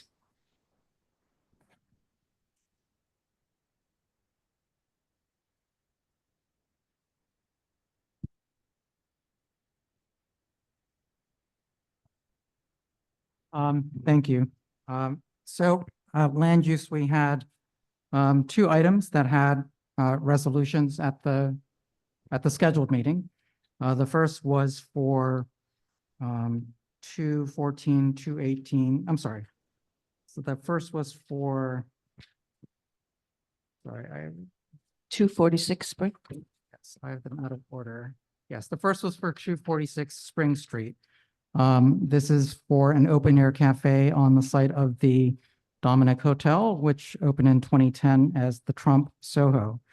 The application is for privatizing the privately owned public space, which is an 8,616 square foot plaza, which was originally given to the developers so that they could build with a bonus of 20% when they built the original hotel. They've come before CB2 several times in the past. They came once in 2011 for an application for a 760 square foot open air cafe. CB2 asked to withhold approval for that due to the newness and impossibility of determining the actual public usage pattern. However, the city did give chair certification for the design changes in April of 2012. The hotel did not act on that, and that lapsed in April 2015. In July of 2020, they came back to CB2 with an application for a 472 square foot open air cafe in the plaza. Again, CB2 recommended denial. And again, the city gave them chair certification in April of 2021. This again lapsed. The hotel did not make any actions on it due to the pandemic. And so the lapsed in April 2024. So they've come back again. This is, I guess, the third time for the same, basically the same cafe as they came back for in 2020. It's 472 square feet. It would be, access to this would be through the hotel that is a part of the restaurant. So patrons would need to come in, they would get seated by a host. And there is currently tables and chairs that are part of the public plaza. The committee did receive several letters from the public in opposition to the application. And we also had some testimony from the public at the meeting saying that this has actually been a very active public space, particularly since the pandemic. And that the public believed that's it's a very important addition to public space in the neighborhood. We are recommending denial of the application for two reasons on findings number 1 and 2 of the zoning resolution. Finding 1 is that the private use, we find that it will not promote public use and enjoyment of the publicly accessible open area. We also find that it will not meet the requirements of finding 2, which requires that the private use complements desirable uses in the surrounding area.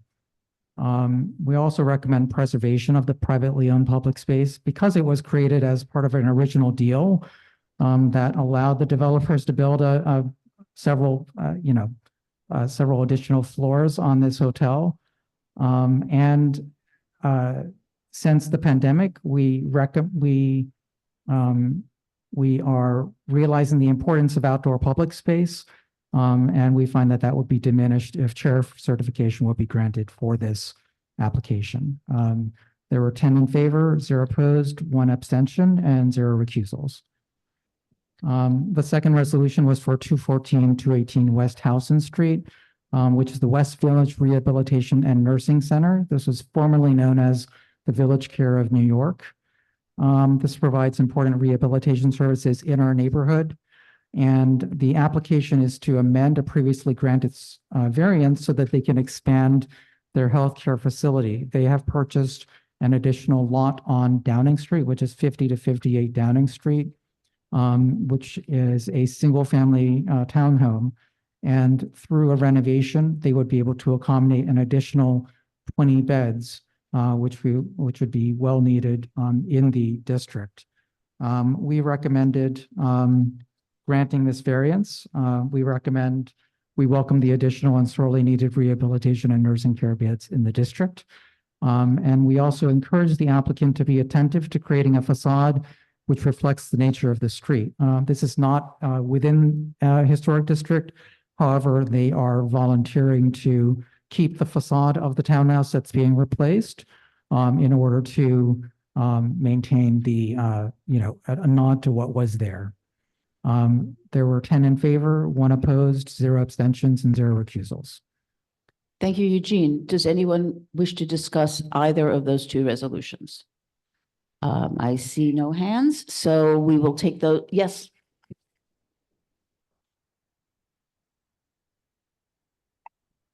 We need a microphone so we can hear you. I'm not familiar with how that lot is used today. But I do Public remember- space, the public plaza? Yeah, the public plaza, but I do remember a young man was shot and killed there Oh, a few months ago. I'm not aware of wow. that. It's the same spot next to the Dominic Hotel, right? Yeah, it's goes from one side of it goes through the block. Yeah, I remember when it was designed and I Mhm. remember that, but I don't know how it's used and Oh. I'm not sure that but that I remember it was important that it was a public spot. Yep. But I'm just not familiar with how it's used now and perhaps a private use would be a safer purpose. Well, right now I don't have the actual site plan in front of me, but right now I think there's a number of tables and chairs and umbrellas that are basically throughout the, scattered throughout the plaza. It's apparently well attended during the day. It's a popular lunch spot for people to eat during the, for workers that are in the area.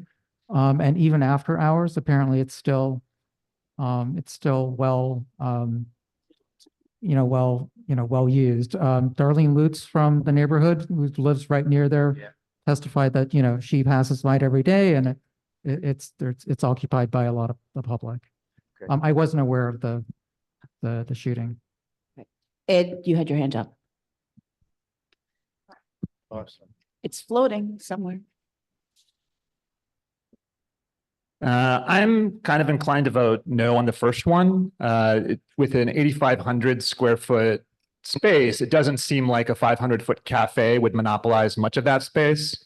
I share the sentiment of many on the committee and perhaps this board that popos are often very much abused by the people that get them, but with, 5% or something like that of the square footage, it does seem like a nice addition for people to have the option to have a coffee or something out in public when the weather's nice. I very much enjoy it. The privately owned cafes and restaurants that operate in many of our city parks. So, I appreciate the skepticism that the committee gives to this type of thing, but it really doesn't seem like it's excluding very much usage of this pretty large open space. So Zach, you had your hand up? Okay.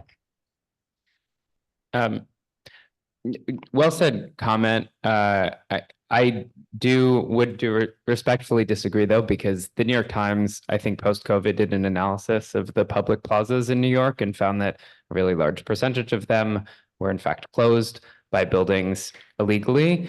So I think where we do have an ability to maintain the full scope of the public parks, I think that's really important. Sorry, public plazas. I think that's important. I appreciate the committee's position here. Thank you. I saw other hands up. No, Donna. Anyone else?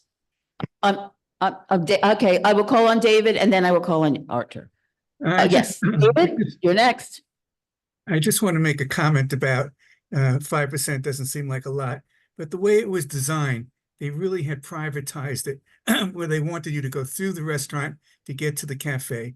Had they come in with a kiosk and kept it where people could go and get their coffee and sit down on a bench or a chair that is already provided in the plaza, I think the committee would have overwhelmingly gone for it. But what they've done is they've really privatized it and said, don't come in here unless you're going through the restaurant. It's not like you can amble over and just, I guess they said you could, but it has a feeling that you just can't amble over and sit down and have a coffee. And that was what the objection was. Kiosk, fine. This privatizing the space, 500, 600, it doesn't matter. It's just wrong. Thank you. Thank you, David. Arthur? Yeah, in terms of my abstention here, definitely hear both sides, which is probably why I voted to abstain. This has been twice considered by land use, twice denied, and also twice approved by the CPC chair. So on the one hand, I felt we could have negotiated in good faith to reduce the footprint of the cafe and make it more accessible to extract public benefit. If it will indeed end up getting approved again by the CPC chair, on the other hand, for reasons already outlined in the resolution, and because they were not completely truthful or informed about the fact that they had submitted an outdoor dining at cafe application, due to that kind of conflict of feelings, I abstained and will most likely abstain again. Thank you. Any more comments, questions, discussion?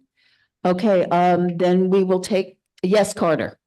If you have a microphone, please.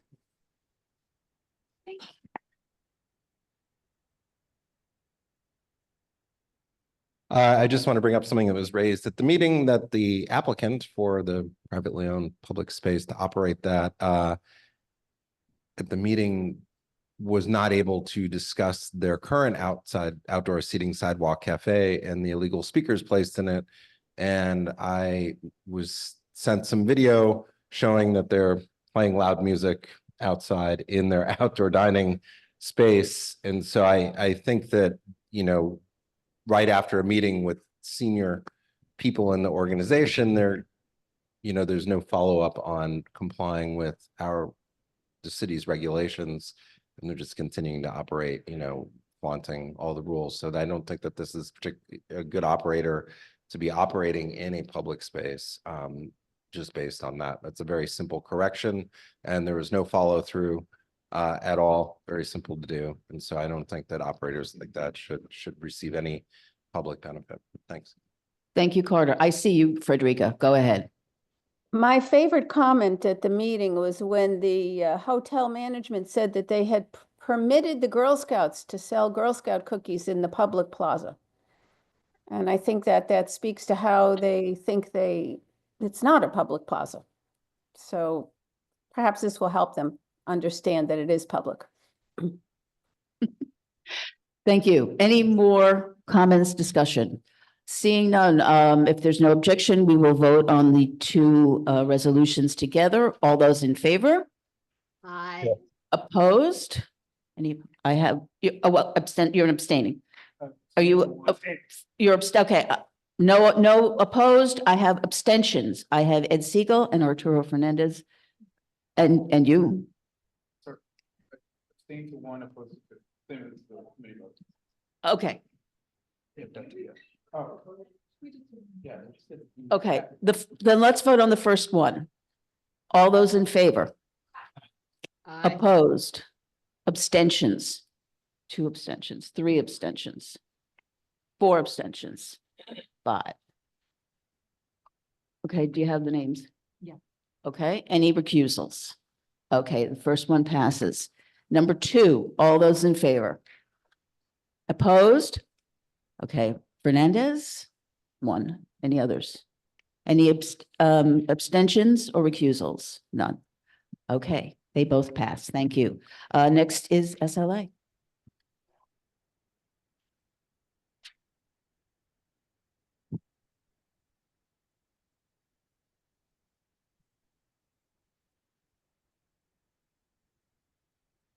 Okay, SLA 1, we had 14 applications, 8 resolutions.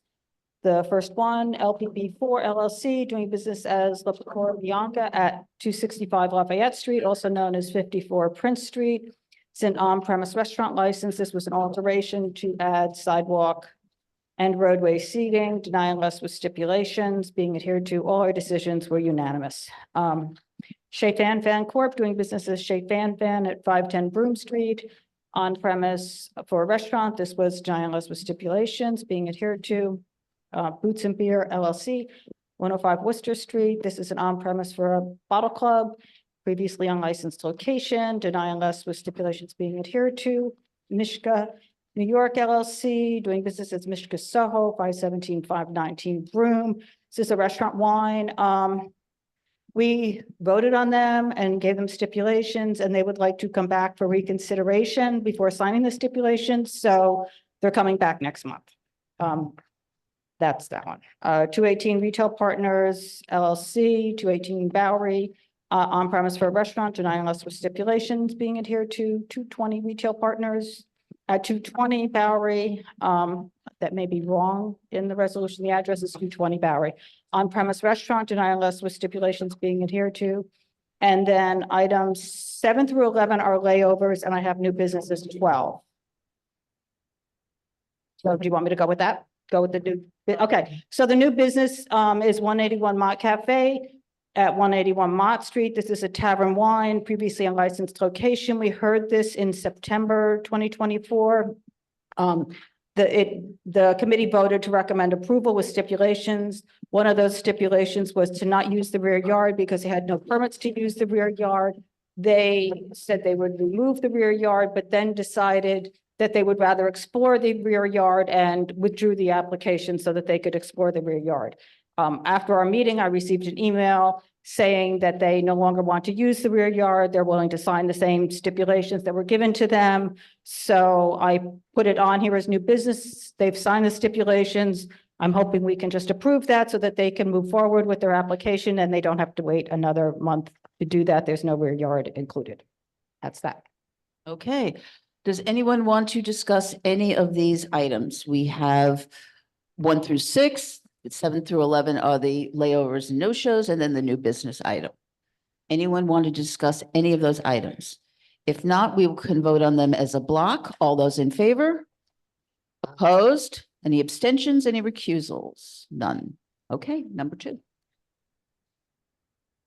Okay, number 2, we had 11 applications. Is that correct? Yeah, 11 applications and 8 resolutions. Okay.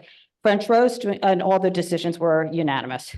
French Roast, doing business as La Contenta West, 78 West 11th Street, on premise restaurant. This is a corporate change, deny unless with stipulations being adhered to.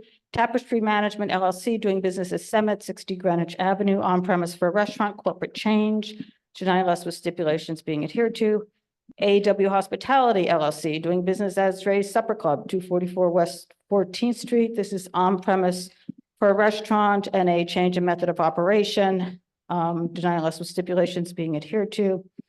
Then we have Hotel Gansevoort Group LLC and WSA New York Manager LLC, doing business as Gansevoort Hotel at 18 9th Avenue. This is on-premise hotel license. It's an alteration to add cellar space and a ground floor stairway. This is a denial. 18 9th Avenue Membership Club Corp., doing business as 724 Collective, 18 9th Avenue. This is an on-premise club. It's an alteration to remove cellar space and a change in method of operation to extend rooftop hours. This is also a denial. And Gansevoort LLC and WSA New York Manager, doing business as Gansevoort Hotel, LaCoin Station, rooftop loft at 18 9th Avenue. This is an on-premise hotel. It's a transfer, deny on that one as well. Next one, 432 6th Avenue Restaurant LLC at 432 6th Avenue, on premise for a restaurant, deny unless with stipulations being adhered to. Mino Wine Bar LLC, doing business as Mino Brasserie at 225 West 12th Street. This was a class change from a restaurant wine to an on-premise restaurant and dining out New York City sidewalk, deny unless with stipulations being adhered to. Items 9 through 11 were layovers or withdrawals. Thank you. Okay, and just let's call, Ed, you want to call one out? The 3 denials don't have any description in the printout, or I think one of the latest emails we got.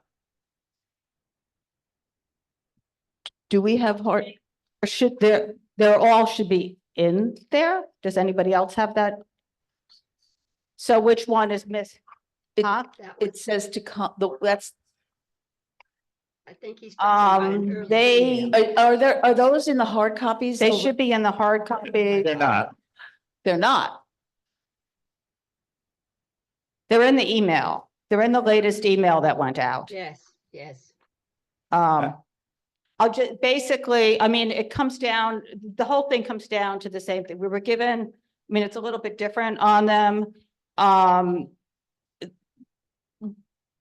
The hotel has been licensed for many years. There's a membership club in it. We were given an application. There's no specifics on any of the certain areas. There's no hours on any certain areas. There's no method of operation on anything.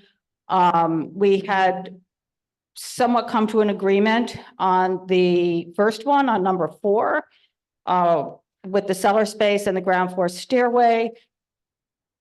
During our meeting, it was discussed, because this goes over 20 years of just things changing, of different companies coming in, different associations managing it, part of it going to a members club, nothing being updated, nothing being clarified. They couldn't clarify anything at the meeting. It's just kind of like it's one big hotel, even though it's all under different licenses. So we put stipulations together, floor plans together that were provided, but put the proper seating on it, or at least the best we could determine, the hours on it. And the applicant is still going through trying to change everything, so they're not signing anything. They haven't, has to come back. They haven't specifically said anything they're changing. And that was going on up until an hour and a half before this meeting, and I still have been checking my email and have heard nothing.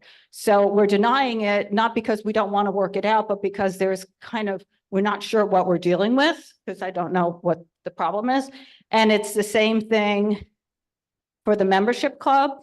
I mean, they're removing, it's all intertwined as well, so you can't, what they're removing from the membership club is going to the hotel. So the cellar space now that's part of the membership club is what they are adding to the hotel. So they're just kind of switching it around, but since we don't have anything, you can't do one without the other. It's all intertwined.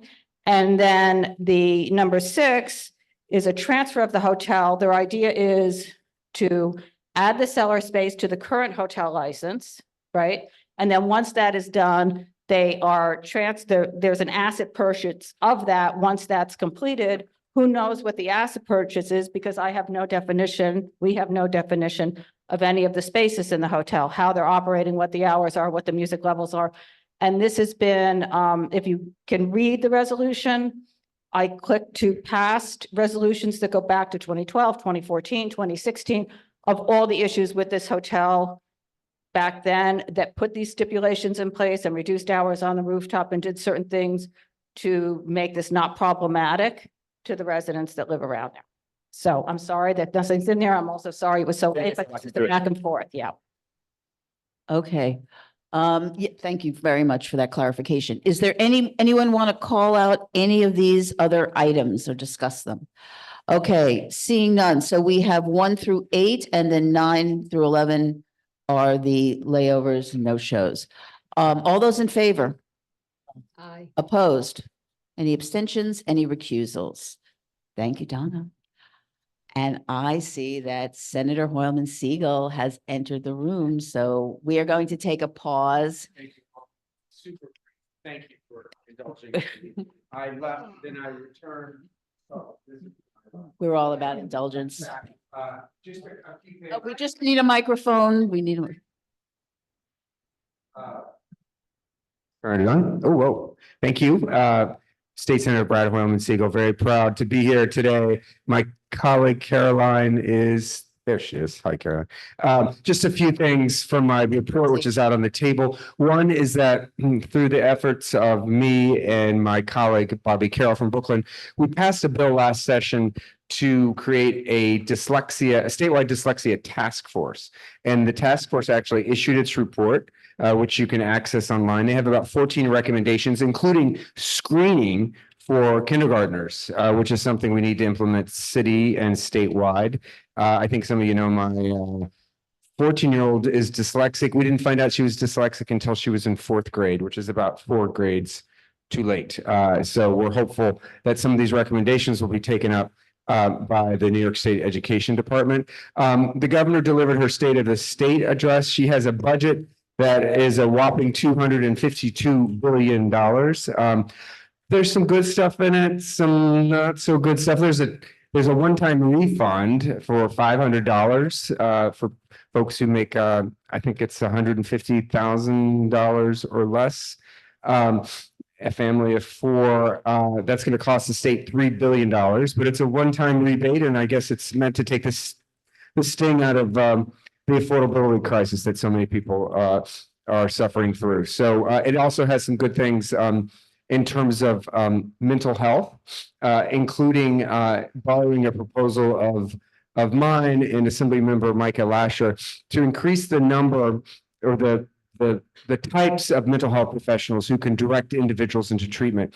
my bill called the HELP Act, which stands for Harnessing the Expertise of Licensed Professionals, would allow not just medical doctors to make the determination whether somebody should be directed or stay into treatment, but also allow psychiatric nurse practitioners, clinical social workers, and psychologists to do the same as well. Also, I wanted to let you know that the governor has a number of other proposals of mine in her budget, including daylighting, which is a way to make our streets safer by requiring parking to be prohibited on a certain distance from street corners, which has been shown to reduce crashes and save lives. Wanted to let you know also that I'm advancing legislation in Albany to provide state funds for immigrants who are facing deportation. Obviously, those numbers are going to increase dramatically if the Trump administration is true to its word. And so many of those, almost like 8 out of 10 undocumented folks who go for an immigration hearing have no legal representation. And, you know, imagine going before an immigration judge, not speaking English as your first language, not knowing the law as it's detailed, standing before a judge without a lawyer. And it's just not fair. And we want to put more money into the Office of New Americans to ensure that immigrants get a fighting chance when they're faced with deportation, and that families aren't split up in the process, which is a really, really cruel fate that sadly might await many, tens of thousands of undocumented who are here in the city. Wanted to finally note a number of bills that the governor signed of mine at the end of the year. One is called the Stop Hiding Hate Act, and it is directed at social media platforms that have been cesspools of hatred, anti-Semitism, anti-LGBT speech, racism. They do have terms of moderation on their websites, but there's no accountability because nobody knows what those terms really are. And I don't know about you, if you've ever reported an incident of hatred or bias on one of these platforms, often you don't get any result that is transparent to the user. Our bill would change that by requiring X and Facebook and other platforms to report their terms of moderation to the New York State Attorney General, as well as report to them what steps they're taking to end hate speech on their platforms. Secondly is a bill that establishes a registry for Parkinson's disease. It's a fast-growing neurological condition. I know probably many of us here know someone who's suffering from it. 65,000 New Yorkers have Parkinson's disease, and our bill would create a registry for patients and families to provide demographic data and other information to a statewide database that would then pool that information with other states that have established similar registries as a way to build on the science and also share resources with patients and families. We worked on that bill with Michael J. Fox and his foundation, so very, very pleased to get that across the finish line. And then finally, the final bill I'd like to mention is called the Safe Landings Act. And that bill would provide protections for young adults who are age out of family court, but have outstanding orders, mainly provisions such as addiction services and counseling.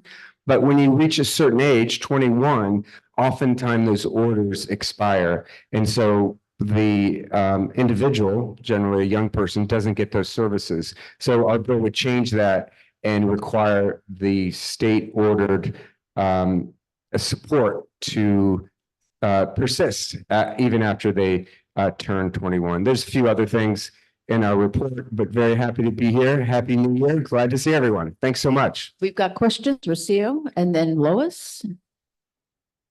And a microphone. Hi, Brad. Thanks for coming today. Thank you. So I asked this question before of Senator Kavanaugh's representative, but he really didn't have an answer. I know that you're very much involved in the housing aspect of the Senate.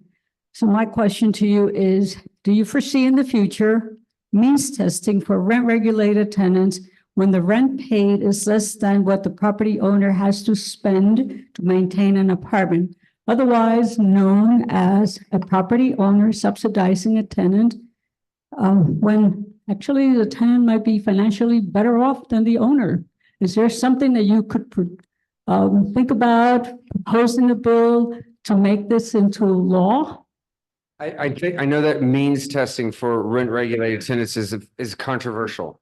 I think you acknowledge that, but I do think at the same time, Rosia, that, and I spoke to a colleague of yours just the other day about the fact that, you know, Albany needs to come to terms with the fact that many, if not most, small landlords are small business owners, and we have to provide more support. And there's no question that just like, you know, some of the major reforms we made in the criminal justice area need to be refined as we get more information. The same should be true of our rent laws. We are not frozen in amber. So when the data and evidence suggests something different, we should act on it.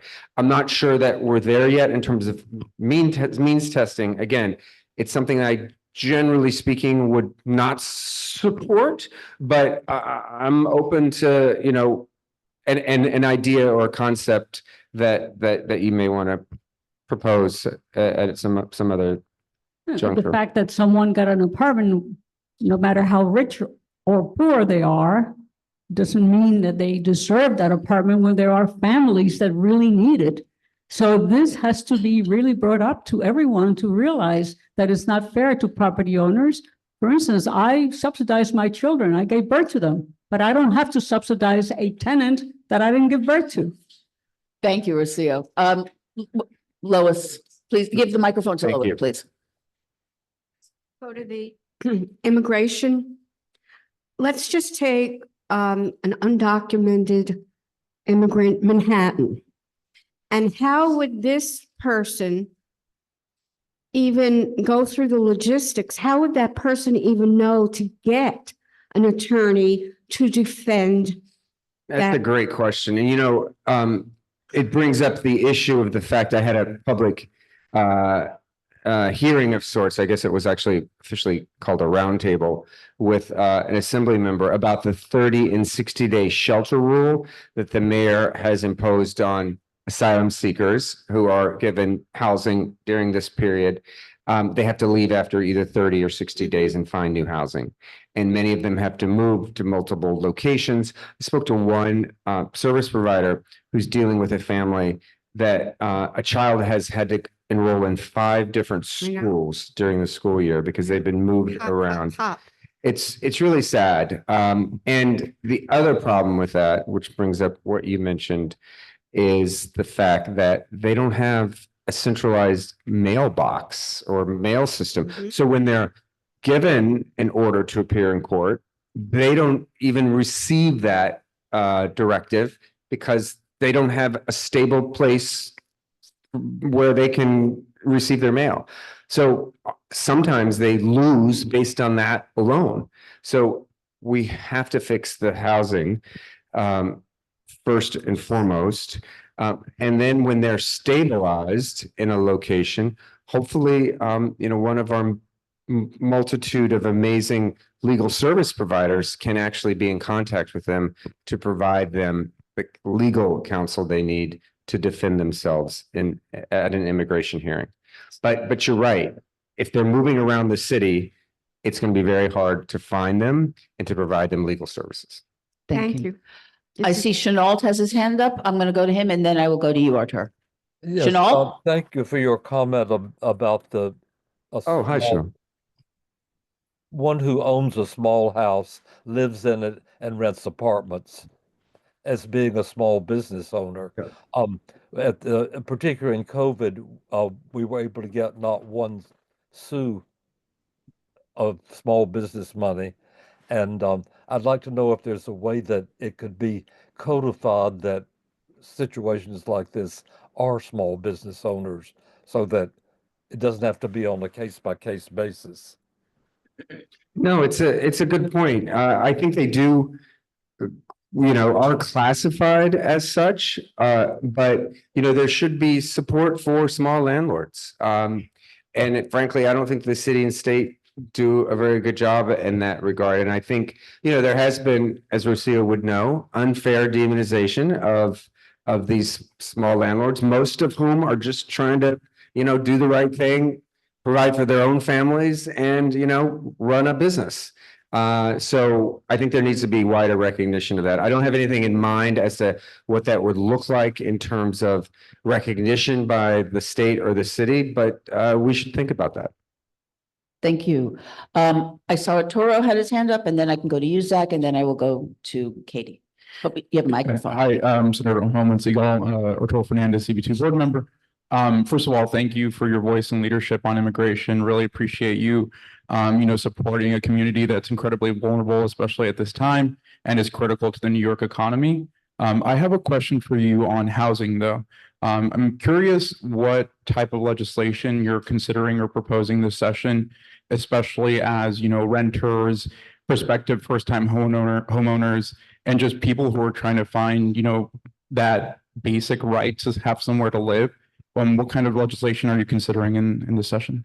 Well, Senator Kavanaugh, who's the chair of the Housing Committee, and I are planning a hearing on housing court. I'm chair of the Judiciary Committee. So our respective policy interests overlap. Housing court's a mess. And again, landlords and tenants both agree.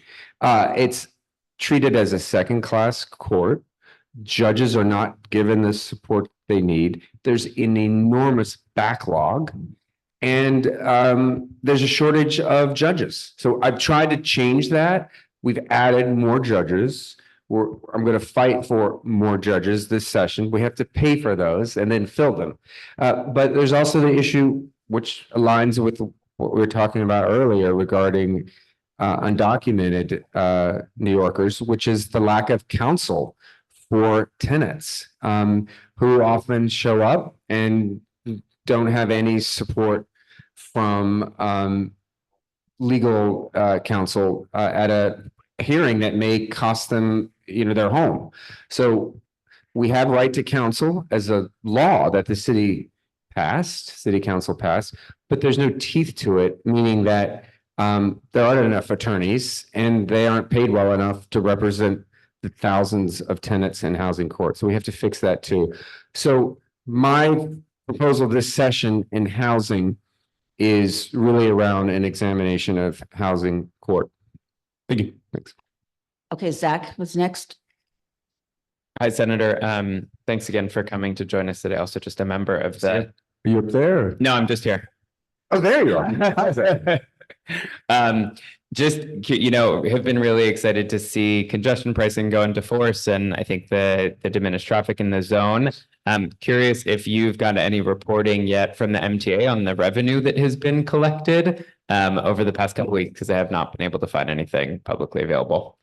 I have not. They have assured me that it's going as well as can be expected. There have been some wrinkles, people being charged erroneously, which is not a good look for anyone, including the supporters of congestion pricing. So we're trying to fix that. That's in the upper part, or the mid part of our district around Manhattan Plaza.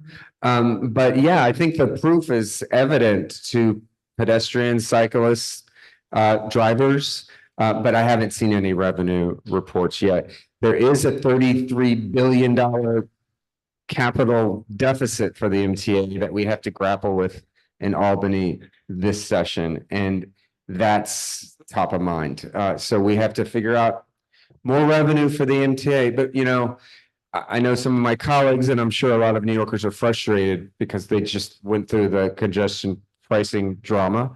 But we have to keep the MTA running. And Exhibit A is the West 4th subway station. And Caroline and I have been working on that along with my colleagues. What a mess. I mean, it's unacceptable that it is as frightening as it is to take that train. And I think I shared with you the fact that I ran into, a mass murderer who was, yeah, like one does. No, literally, I am waiting for my daughter at the A, and I see someone menacing passengers as he sat on the stairwell to the D. I took a photo because I've been in touch with New York City Transit and the NYPD. And it was the Friday before the individual murdered 3 people from Chelsea to the East River. And it was that person.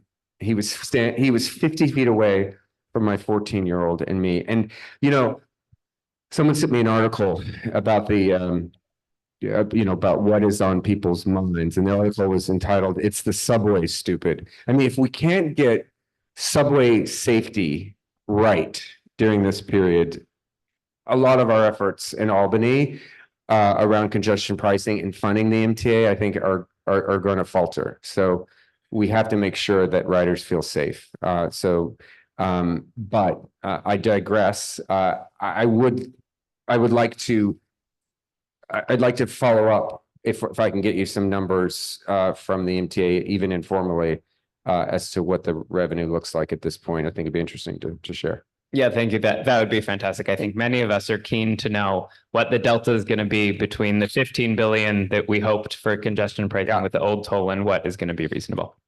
Katie, next, if you please pass the mic to her. Hi, Brad. Hi, Katie. So nice to see you as always. Katie Bordenaro for the people online. Today, it seems a little difficult to talk about ordinary subjects. And we've talked about immigration, but what else is on your radar that New York State can do to protect us from what feels like an onslaught coming at us? Well, certainly when it comes to reproductive health and gender affirming care, New York can take another step forward in protecting patients, their families, and their physicians. We passed a SHIELD law that I actually wrote last session for trans kids and people seeking abortions. We need to strengthen that, and I'm working with Planned Parenthood and other organizations to pass a new bill this session that will go to that effort. Certainly on transit, we're going to have to, God forbid that the Trump administration tries to cancel congestion pricing or undermine funding for the MTA. I'm very concerned about that. Third, I would say when it comes to climate, New York can continue to fight for resiliency efforts on the west side, just as we've done on the east side. And Assemblymember Glick and I have a bill around transparency of carbon emissions by the big polluters in the state of New York. It's called the Corporate Data Climate Accountability Act. California passed similar law 2 years ago, and Assemblymember Glick and I are going to try to pass it this session. It kind of dovetails with the bill that was passed and signed just a few weeks ago called the Climate Superfund Act, where the biggest polluters have to pay into a fund, which, if it survives the legal challenge, could be worth billions to help support resiliency projects here in the city and across the state. So those are the kind of the top of mind issues. I mean, the continued demonization of trans children, I think, is just despicable. It's really heartbreaking. So we're going to continue to fight. Thank you. Thank you. Stella, is your hand up? No, it's just it's that way. I think we're out of questions. Thank you very much. Oh, I'm sorry, Matt.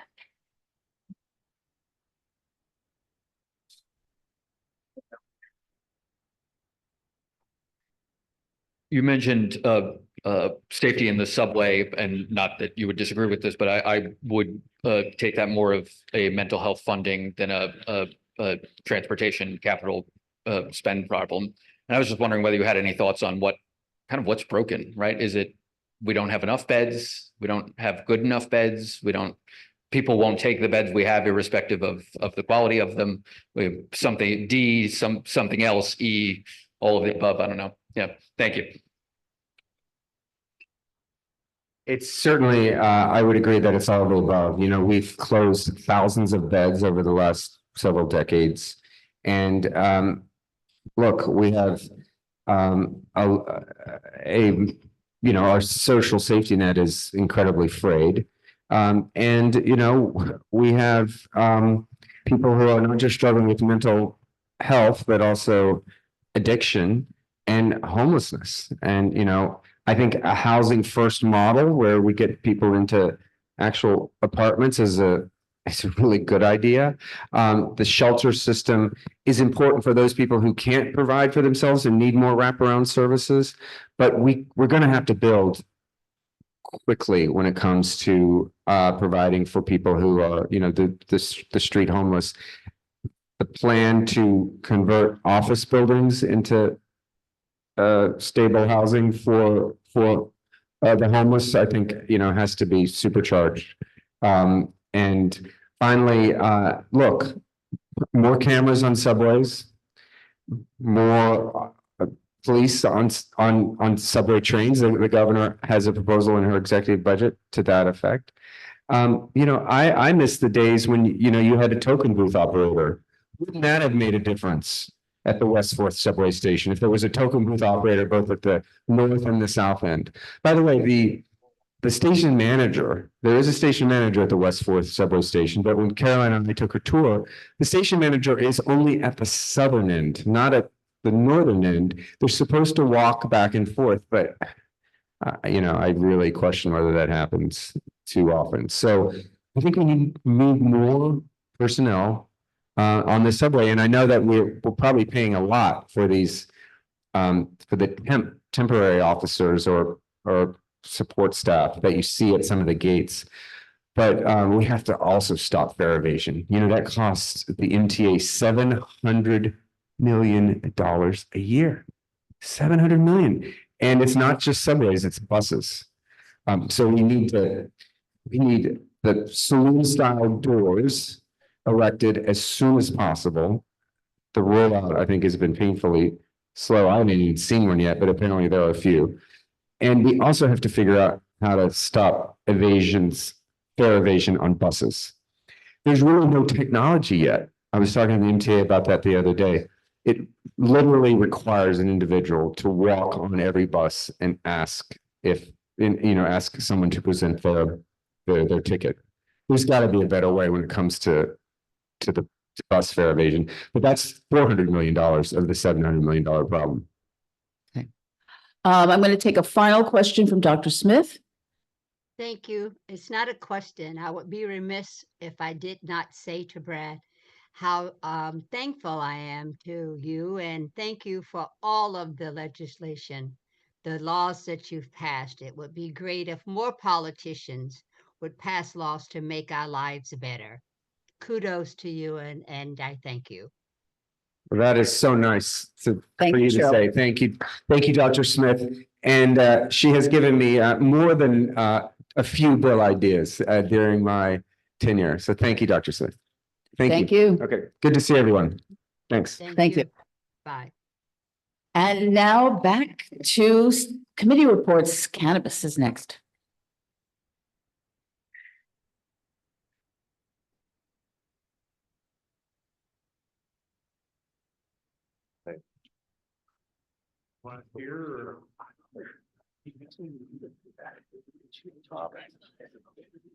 No.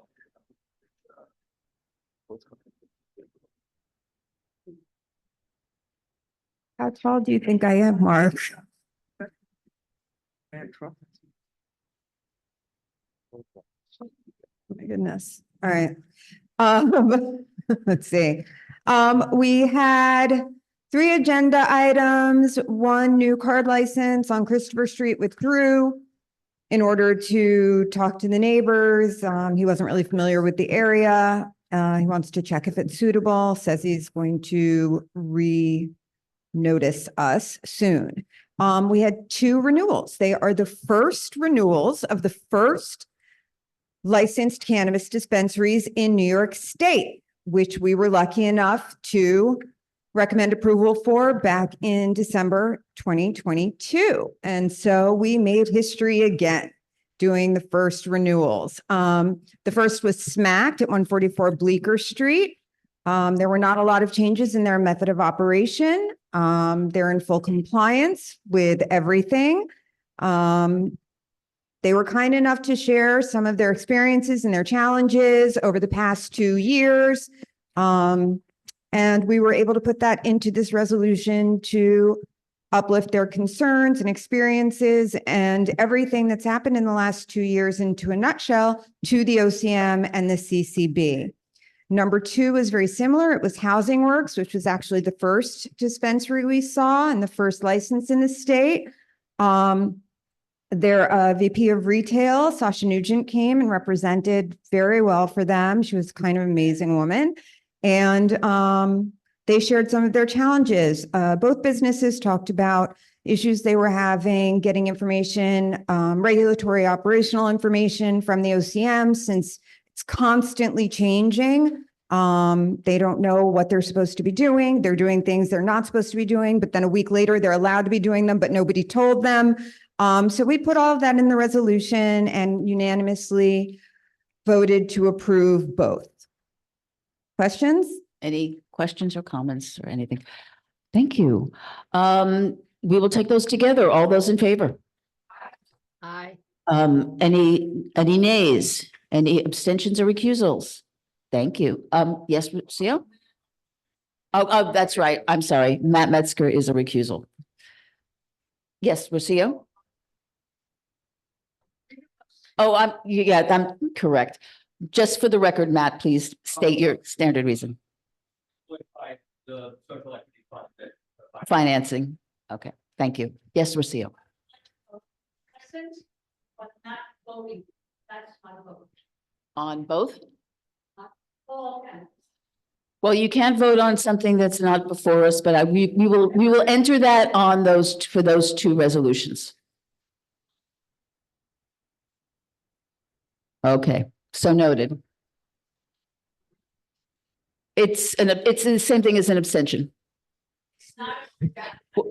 Okay, we have, that is how, those are your options. Yes, no, abstention, recusal. Since you are eligible to vote and are choosing not to vote, then you are voting as an abstention. That is how we will record it. That is how we are told to record these. But according to Robert's rules, which is what we use, this Robert's rule, I appreciate. Robert's Rules of Order permits me to be present at a meeting, but choose not to vote on a particular motion. My vote is present, but not voting. Under Robert's rules, it is improper for a chair of any committee or the chair of a board to compel a member to vote if they choose not to vote, insisting that a member vote they wish to abstain or refuse to vote could be seen as overstepping the chair's authority. I am therefore demanding, requesting, asking for you to mark my vote as present but not voting. This is my constitutional right. This is a democracy. And I looked it up, therefore I'm very. Lucio, Yes. Lucio, if you would like me to, we will enter that in the record as you choose. I wouldn't say it rises to a constitutional right, but for the sake of. It is my freedom of speech.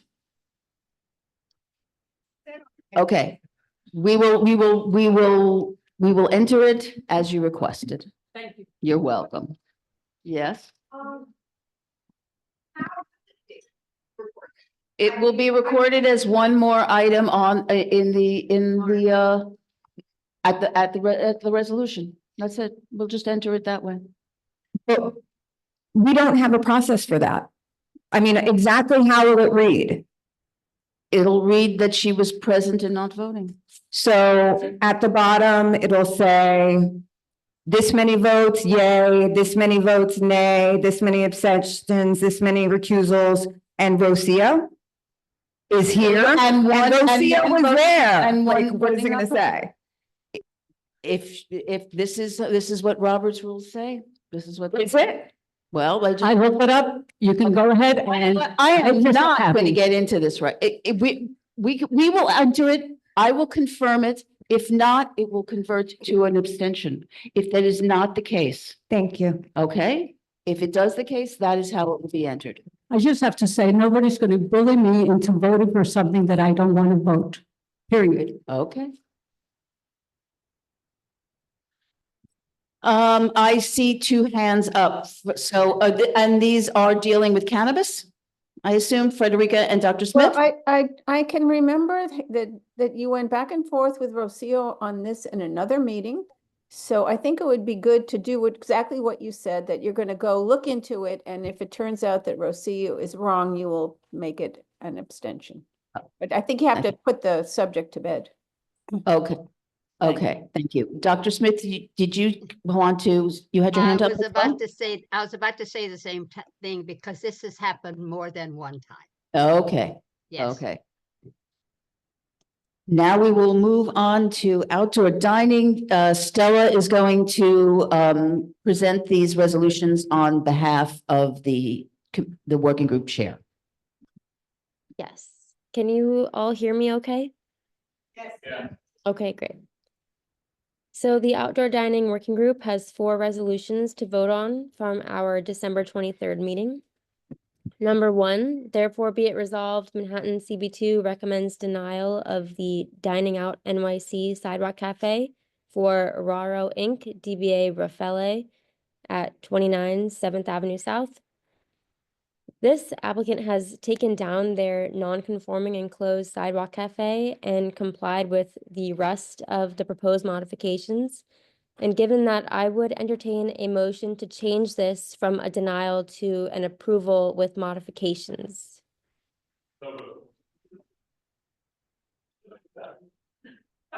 We're going through the whole list. So. I'm sorry.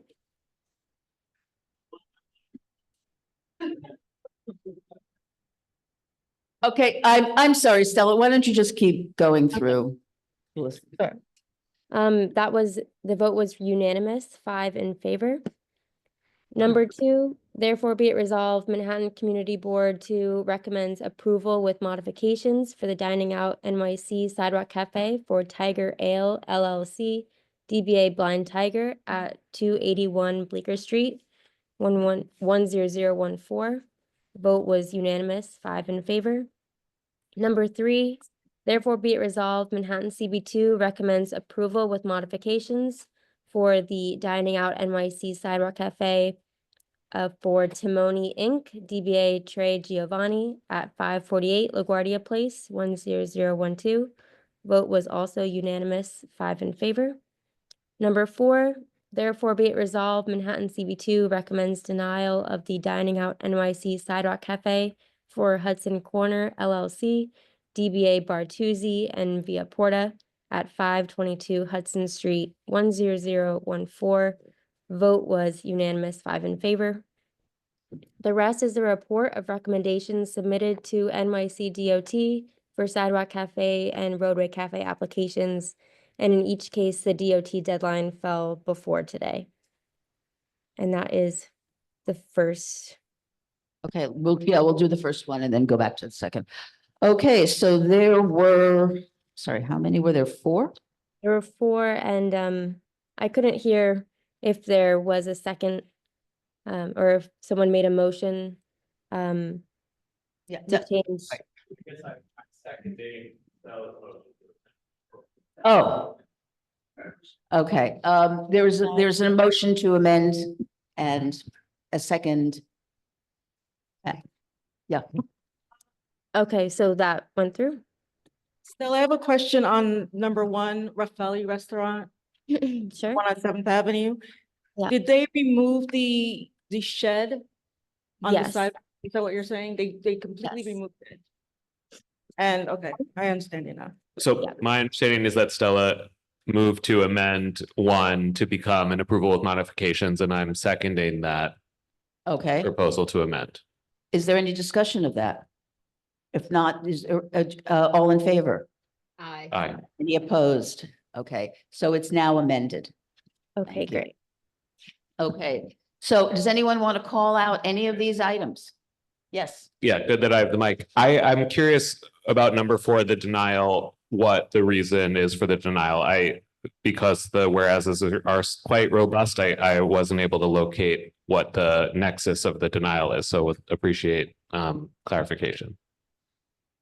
Sure, let me take a look.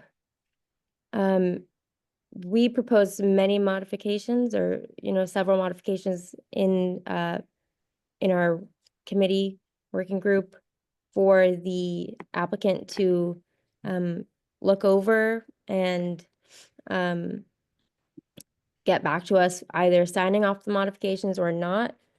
In this case, one of the modifications, or I'm sorry, I'm getting over the flu, so I'm a little, my thinking is not quite clear, but the primary issue with this one is that there was not enough pedestrian clear path on the sidewalk to have the sidewalk cafe, in addition to the remaining space that DOT requires for pedestrian clear path.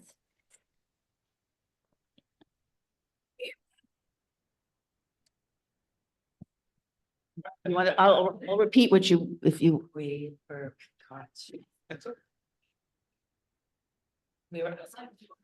for the length, the width. There we go. Oh, that would probably be better, yeah. You were trying to ensure a clear path. Yeah. Okay, there was, the way it was presented was an adequate clear path based on what, so they were trying to adjust it so that they met the clear path requirements. But the applicant would not adjust it. The applicant refused to adjust it to meet the clear path requirement. Okay, helpful to know. Thank you so much. Okay. Okay, so we have items 1 through 4. If no one else, we will vote those together. All in favor? Aye.